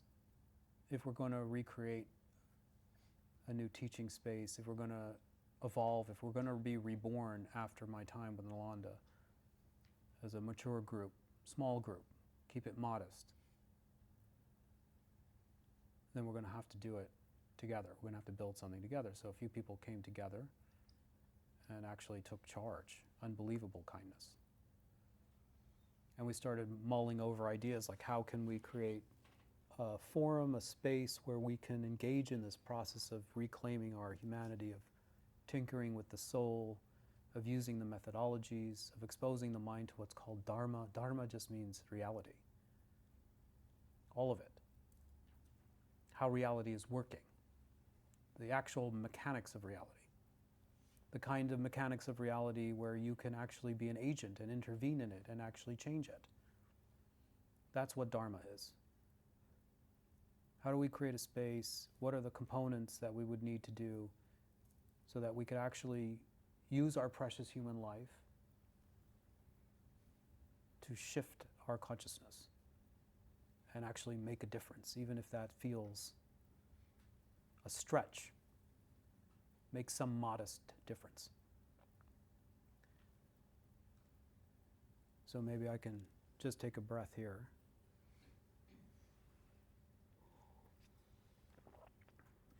And we can transition into the program.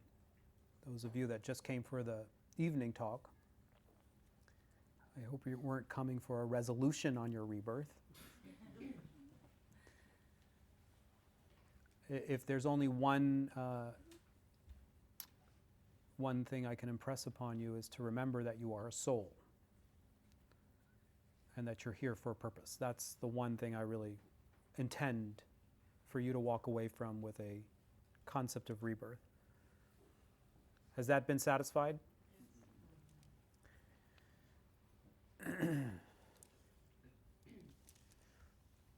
So I'll talk a little bit about the Contemplative Studies program.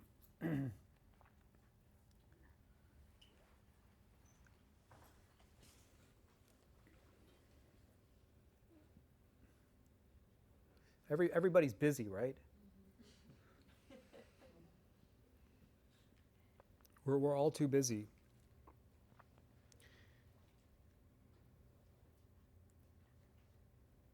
But I think a small group of people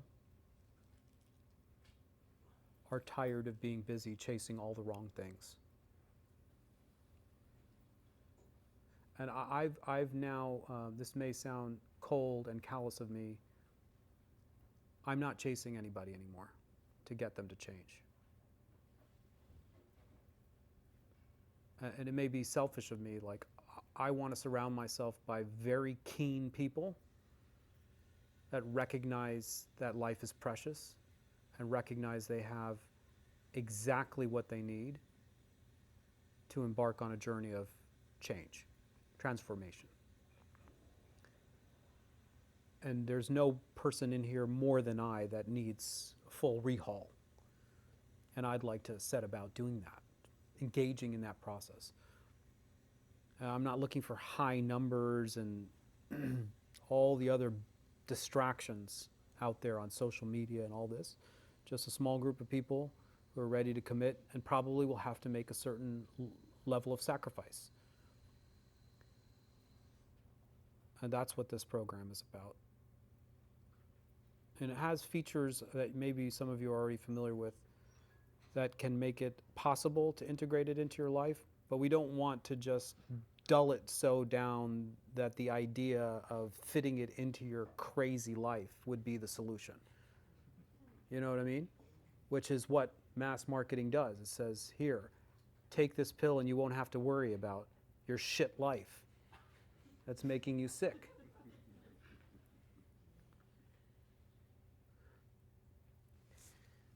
So like 2 years, for example, is the very minimum, I think, the hard work that it takes to even begin to think and raise the kind of confidence that you could actually do something like this, that you can make a difference in your own life and possibly somebody else's. Anything less than that is just a trial period. And there is a vast amount of terrain to cover. So this tradition can take upwards of 20 years to study. What's called the Lam Rim, the Gradual Path of Awakening. The gradual path of awakening, the modest path of awakening, the incremental path of awakening, the humble, the one that requires an investment of time and energy and commitment over the long haul, that one. Not the spontaneous one, not the seductive one, not the sexy one, not the diet fad one. So the idea is to have 8 modules over a 2-year period where you can have intensive periods of study and then periods where you're working relatively on your own and cooling down and reflecting. And then coming back for an intensive period, another download, another whack. And then periods of backing off. So one of the things that we learned when we did this in Alanda is that sometimes 2 semesters, right? It was long between. It's too long between. Don't you think? We would go, we would have a good whack, and then we wouldn't see each other, and then like some of the habits would creep back in.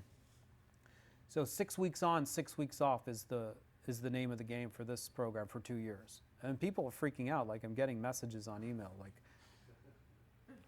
but I guess what I'm saying is, if you're really freaking out, maybe it's not for you. Or maybe just spend the weekend really reflecting on like what's up in your diet that makes this a mountain to climb. What's so important? And then if you throw in that things are online and archived, there's really no excuse, right? Wherever you are, you're in Mexico, we have some people in Mexico, in Alaska, in Canada, Europe. It's all in the cloud. You join us for 6 weeks on, you take a little break, you metabolize. You jump back in for another 6 weeks and you push the envelope a little bit.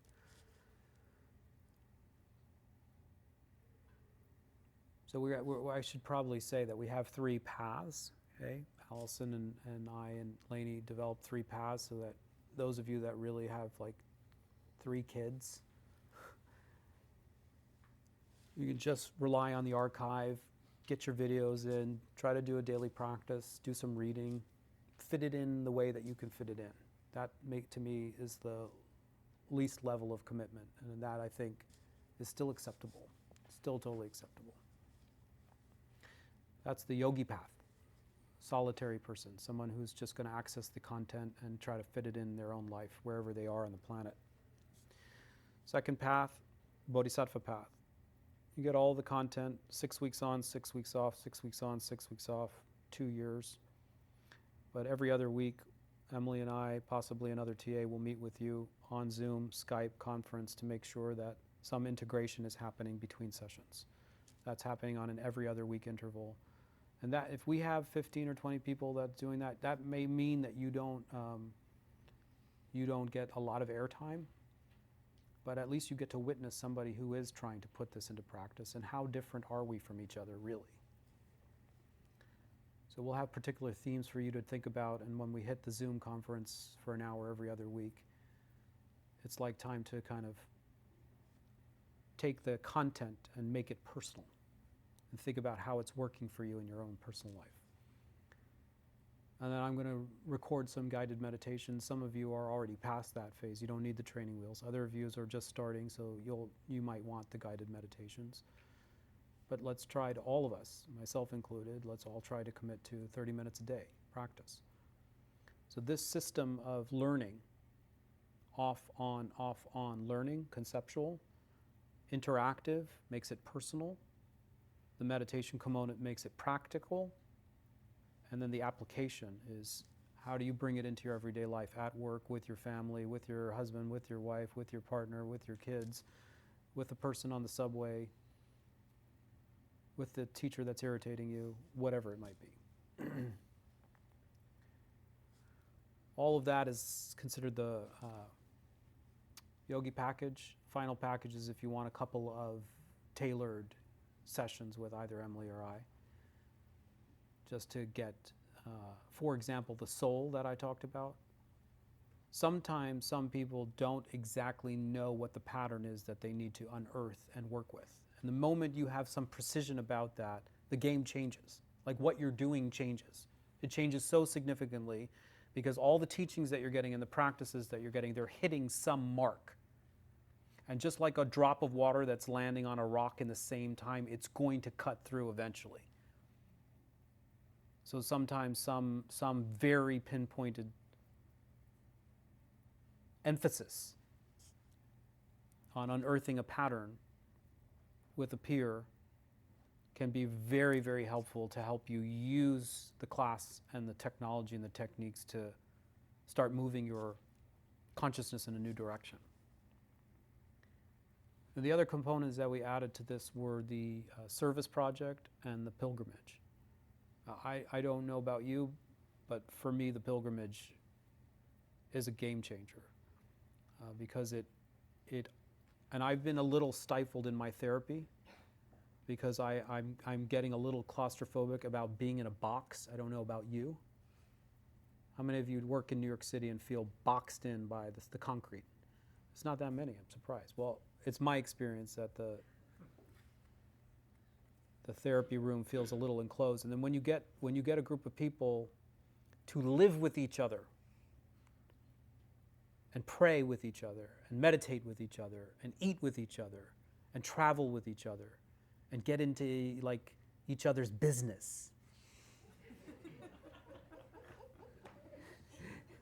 It gets real. It gets real. This like safe incremental 45 minutes every week. You can hide. Being on the road with babies and like foreign culture and currencies and time difference and Geshe Tenzin Zopa like going for 15 hours and a bus that breaks down on the way somewhere and Conchi and Bunny somewhere. My best friends. There's something so profound about traveling to places that for thousands of years, people just like you and maybe even you have been there before. Maybe you have already been there before. Maybe you have already touched your forehead there before. And you're just remembering. And then service project. So Geshe Tenzin Zopa, the spiritual advisor of this program, gave Emily and I this past Christmas in Bodh Gaya a challenge, kind of.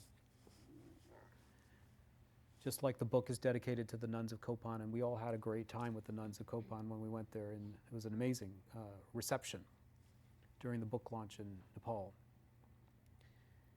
Listen, I think we all realized that we weren't the ones giving anything. We showed up with like this agenda. Let's help the nuns. It couldn't be more ridiculous.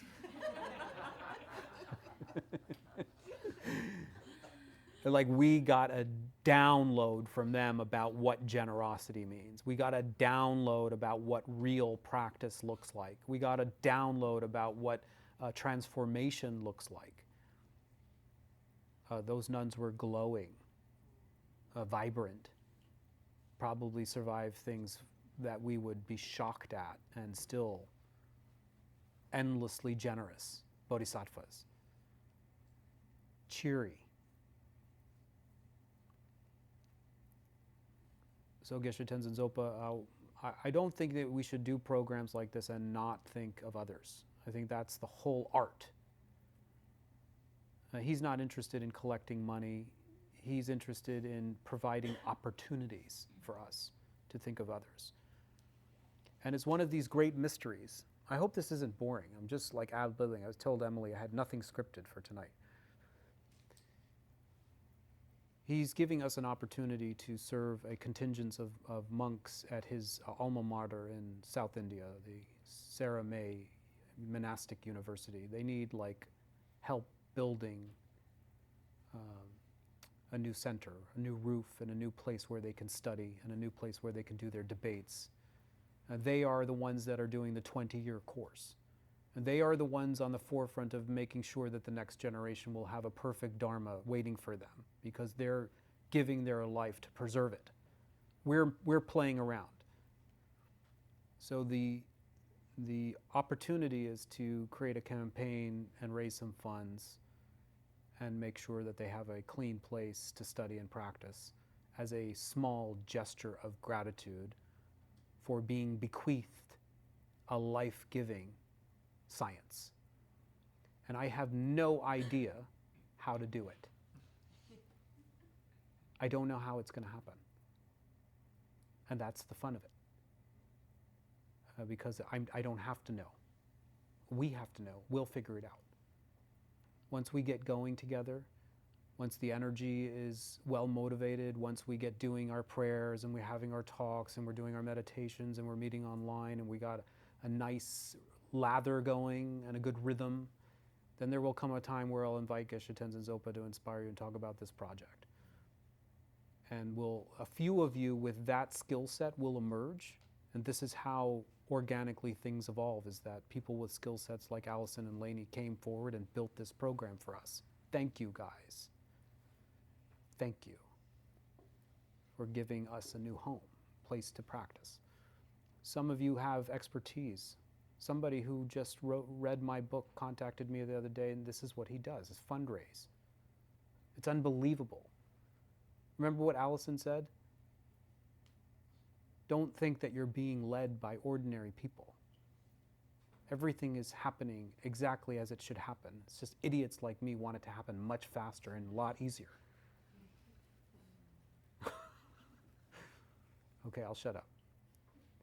You can find the link on the program. Many of you already looked at it, checked it out.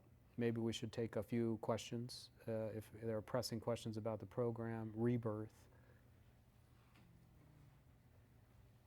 You are all very patient. Thank you so much.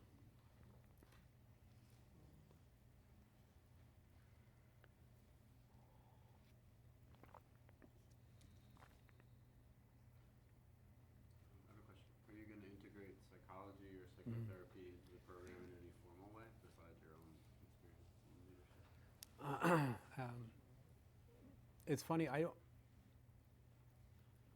Joe raised me. It's like, can you separate the English language? You know, it's like I was raised where Dharma was already fused, so they're unfusable at this point. I can't distinguish between what's what anymore. It was imparted to me as one language, one system. So it's hard for me to say, oh, I'm studying. It's clear that it's not just Dharma. It's clear that it's not. Because if you were to come, like in 2 weeks, to the Jewel Heart, this place, where there would be a very traditional presentation of Buddhism, it would sound different. It would have the same heart, the same purpose, but it would be presented differently. And the way that I was instructed is that we include, just by way of conversation, we include neuroscientific themes. Maybe it's not a whole class on neuroscience, but the way things are presented is maybe more contemporary. But we would definitely have to, because I'm interested in your soul, we have to cover things like trauma, which in a way Buddhist doctrines don't deal with specifically. And I also think that we're a different society and we have different needs. We have to respect the fact that we're a different culture and we're in a different place. And I've always felt that there's a ceiling to the Buddhist presentation. We are in an age where we're more integrative. I was just talking to a couple of people, new people to me, who are would bring this stuff maybe into a corporate world, and you have to adapt the language if you want to reach people, right? And so there's a very unique opportunity now where there can be synthesis presentations that cover more ground than any one alone, I think.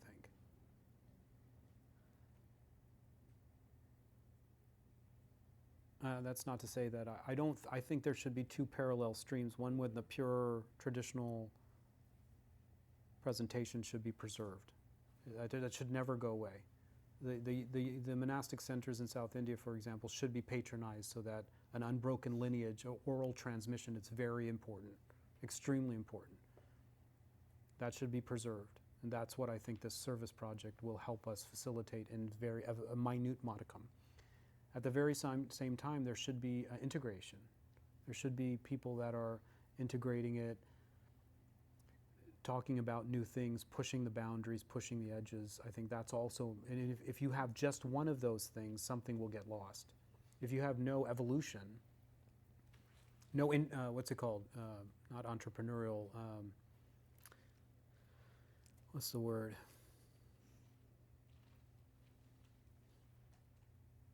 It will be very difficult to reach people if you just keep it in its orthodoxy. A whole vast swath of humanity will be left out. Because I'm just like a lot of you. Overly religious things makes me feel creepy. It's creepy.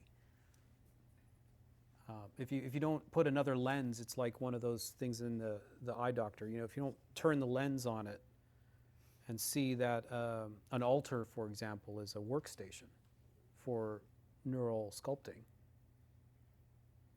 suddenly many more people are receptive to that message. But it's just language. So we do that by default. Yeah. Nazim. One at a time, brother.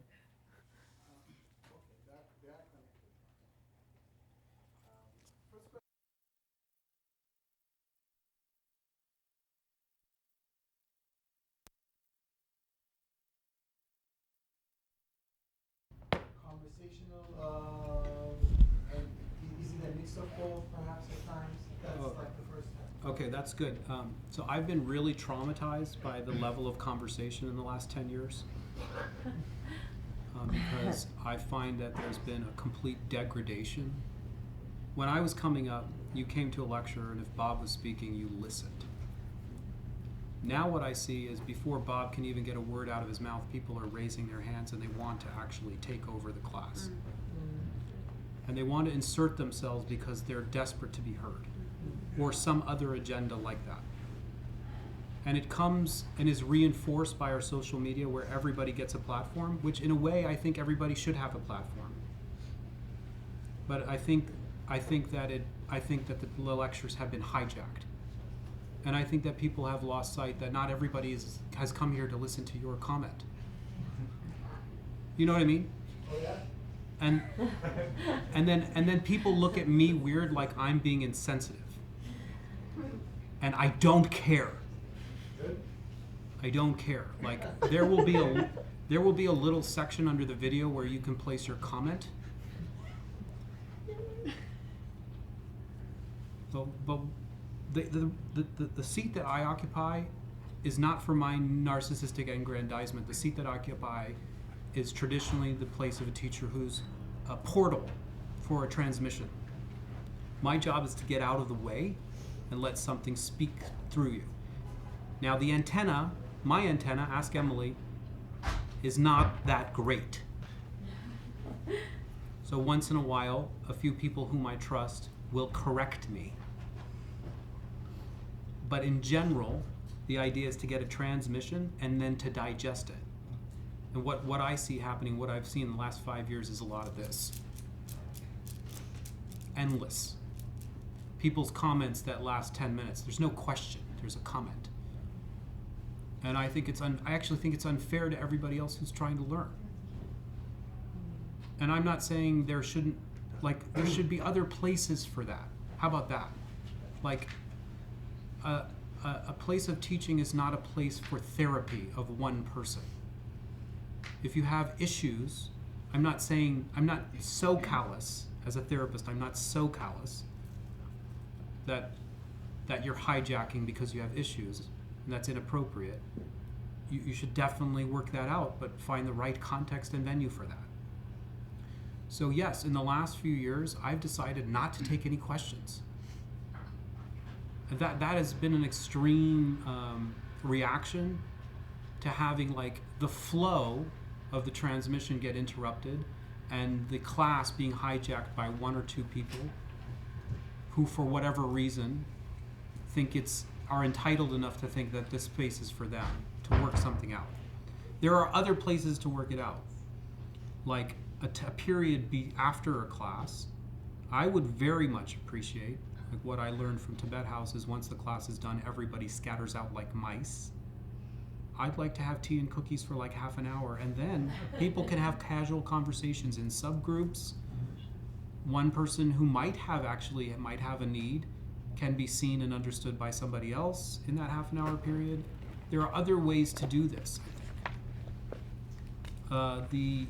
The Zoom conference is also not a place to vent psychological therapeutic material. It's a place where you will have a chance to debate a particular assigned topic and to reflect on it. And the idea there being is study happens at a conceptual level, reflection takes that concept to a deeper level, and then meditation actually puts it on a cushion so that it becomes integrated in your being.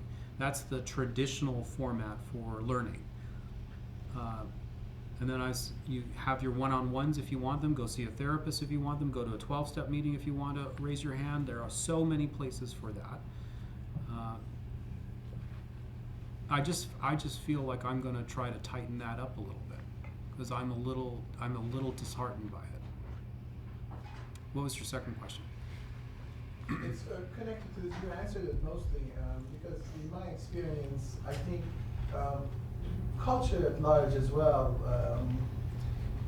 because the environment is, like you said, really important, especially in a place of learning. And I think if it's not defined clearly, and when thought hasn't been sufficiently given to an idea about how the group dynamic is going to work, it's made clear to people this is how it goes. The quality of the teaching gets degraded by the things that you mentioned. So my second question was just about, have you given a thought to,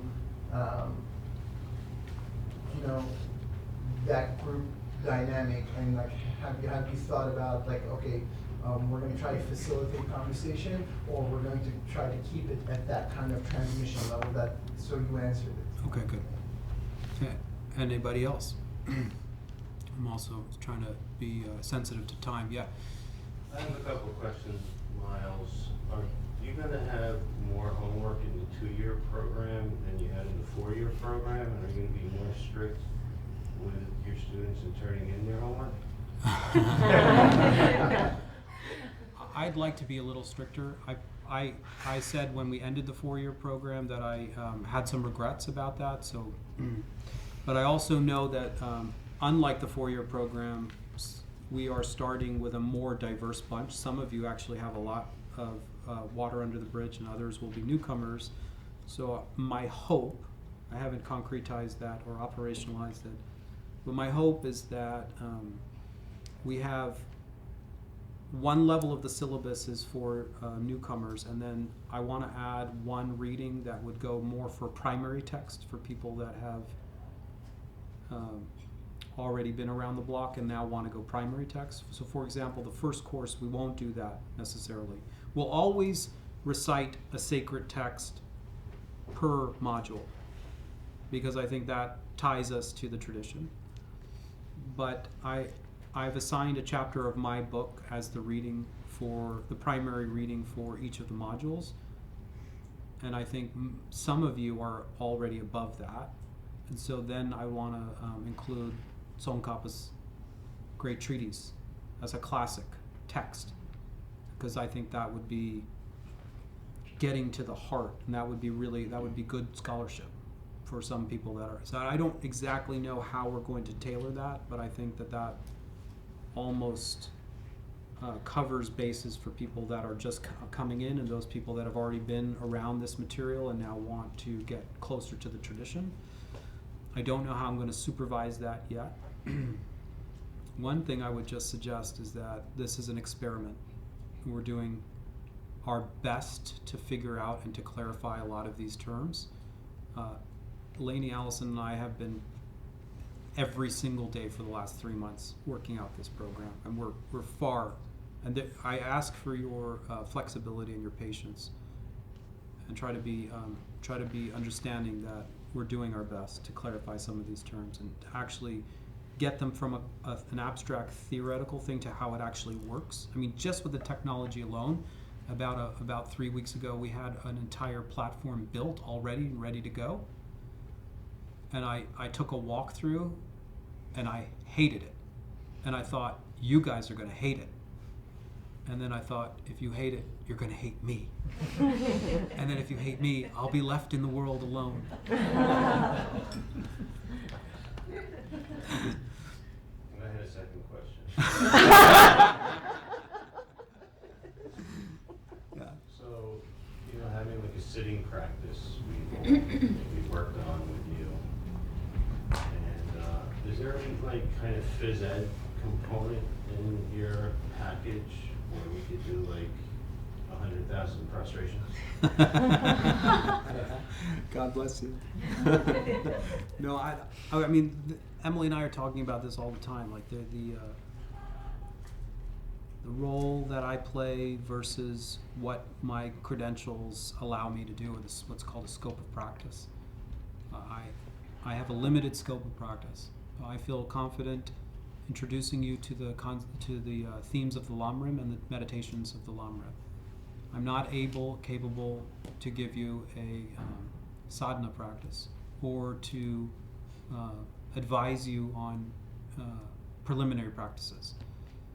My hope is that Sonam Darge and Geshe Tenzin Zopa, and if we can establish a relationship with somebody who is an authorized teacher, can serve as a preceptor for that. There is not going to be any guru in this program. It's not. I'm not the guru. That thought nauseates me, and it should nauseate you too. But I know some of you are sincere practitioners and you want a traditional practice, and that can only be given to you through initiation, and that initiation can only happen with a qualified person, and that's not me. But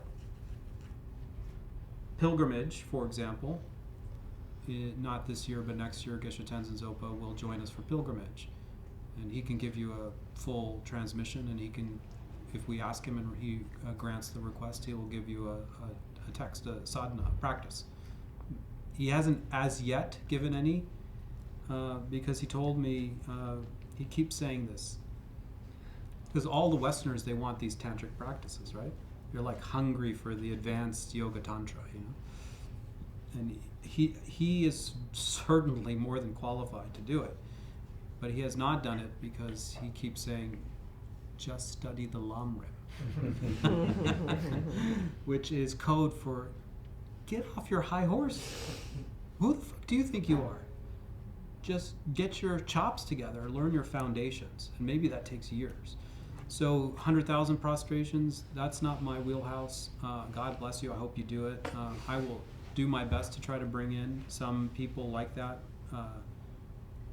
so you can create relationships, so you could get that part of your world. But I can't make any promises. Who knows what will unfold? I mean, Sonam Darge is no small thing. He will teach us an incredible thing like how to set up an altar and how to do prayers in the way that they've been done for 1,000 years.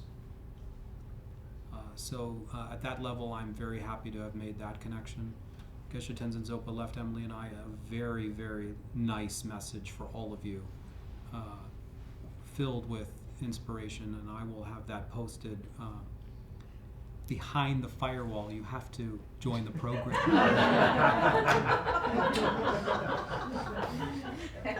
I'll put that up once you make your first payment. But it's very sweet and very cute, and I think it provides some lightheartedness, and also gives you a little bit of a taste of his respect for what he thinks that we're doing here, which he appreciates the scope and the effort. I'll take one more question, or two more questions, okay? Yeah. This is easy. One, if somebody asks a question, it might help to repeat the question because we don't have a microphone. Yeah. But I just wanted to ask about the every other week online with you and Emily. Is that a group thing online with you guys, or is that a one-on-one? No. How's that working? It's a group, yeah. So we'll assign, based on the lecture that week, we'll assign a topic, and that topic will then be discussed and debated. And it's good to have debate. I mean, I think that we're going to, you got to be thick-skinned in this class. We're not going to try to tippy-toe around people's feelings. That's one difference between where Nalanda's direction is going and where I'm going. I don't believe in the politically correct approach. I don't mind if you get heated. And I think that you have to be willing to not only dole it out, but you have to be willing to take it. And that's how some of your most deeply held convictions will be challenged. Mine as well. Don't think when I go home, people like Allison is tough as nails, and so's Emily. And if I'm out of line or that I'm saying some nonsense, don't think for a second I'm not getting a earful. But I think that's how we learn. You know, this kind of tiptoe culture where everything is okay, and we're trying to, hand-hold people, and there's not going to be hand-holding. There needs to be decorum and respect, without doubt. But every other week, I don't mind if it gets a little. I don't mind if you feel challenged. Good. It's good to be challenged. It's good to have someone tell you you're full of shit. You know what I mean? Well, one more over here. That's it. No? Just the hours again? The hours. Yeah. So the live meeting is here at 6:30 to 9. Why the 6:30? Because most people can't make it. It's true. New Yorkers like it. It's a struggle to get to the 7 o'clock class. 6:30, we're going to do the prayers. The ones that we did where you're doing your sculpting. That's going to happen 6:30 to 7. Then the lecture starts at 7.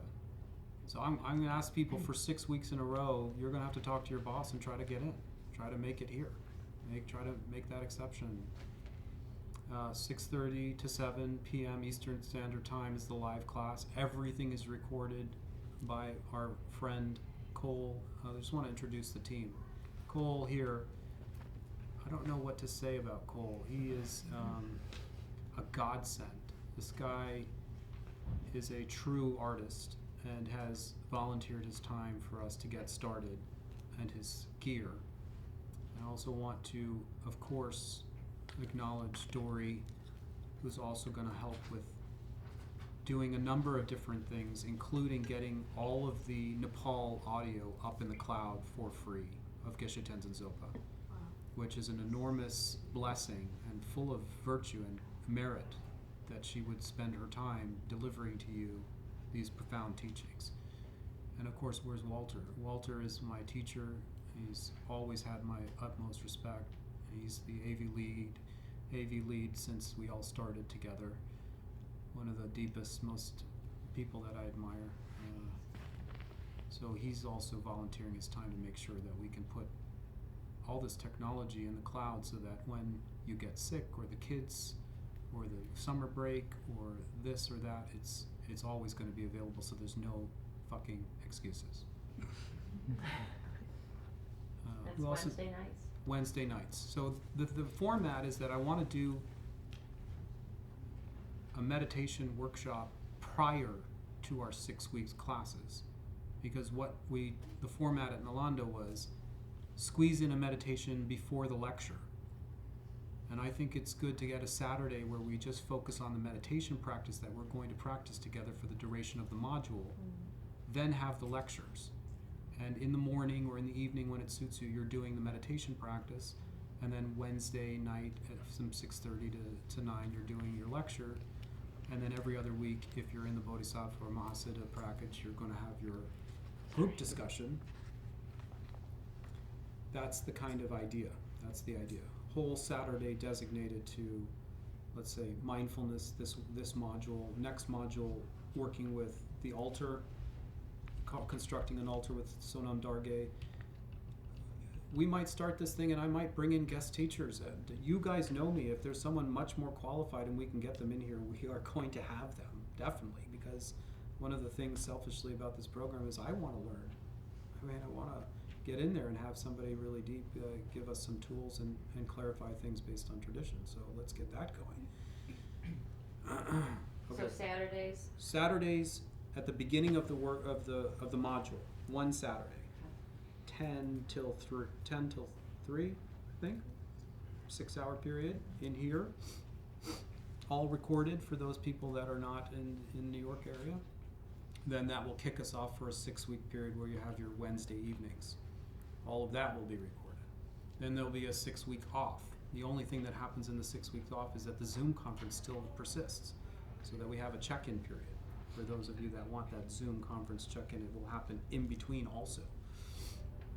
That's the thread line through the 2-year program, is that there's still a touchstone where people are checking in.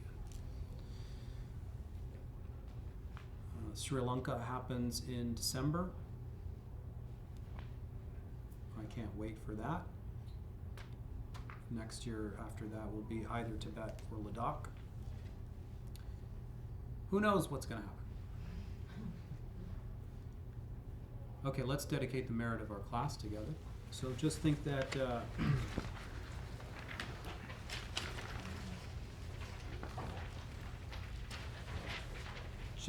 human beings have so many choices,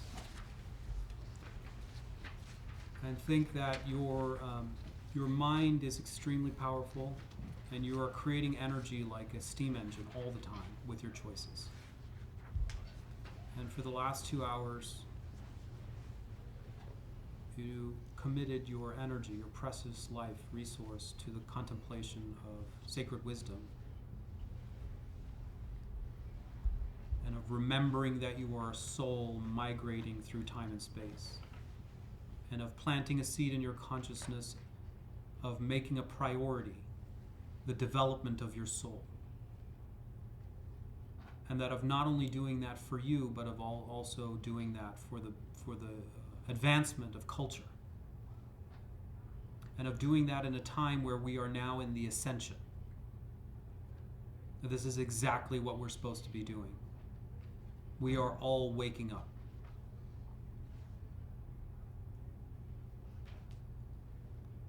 And to commit the energy that we've created together now, dedicate it, earmark it, for your inevitable, truly inevitable, the illumination of your mind, the actualization of your aspiration.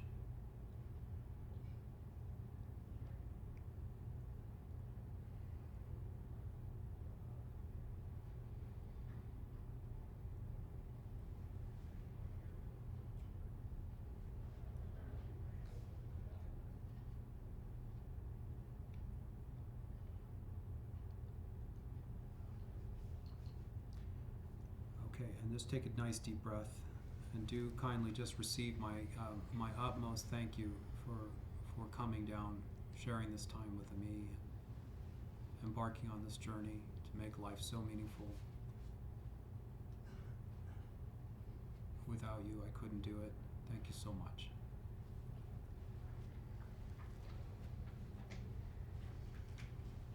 And don't run away like little New York mice. Let's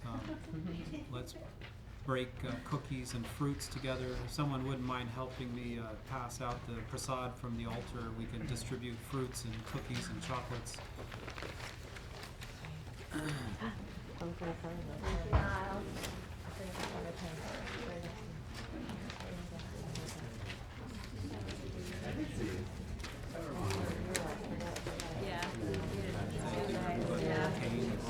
Right. Yeah. I know, you had to keep going.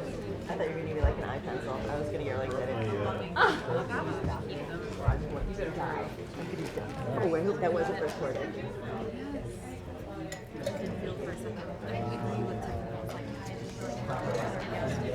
Oh, I got it.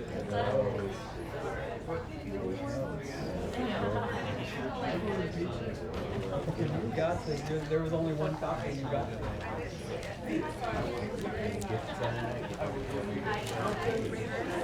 On the calendar.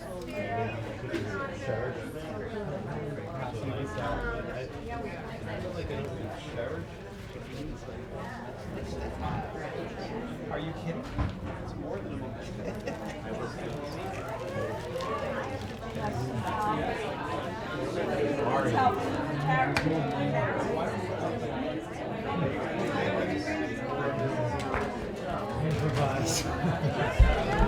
How's your family?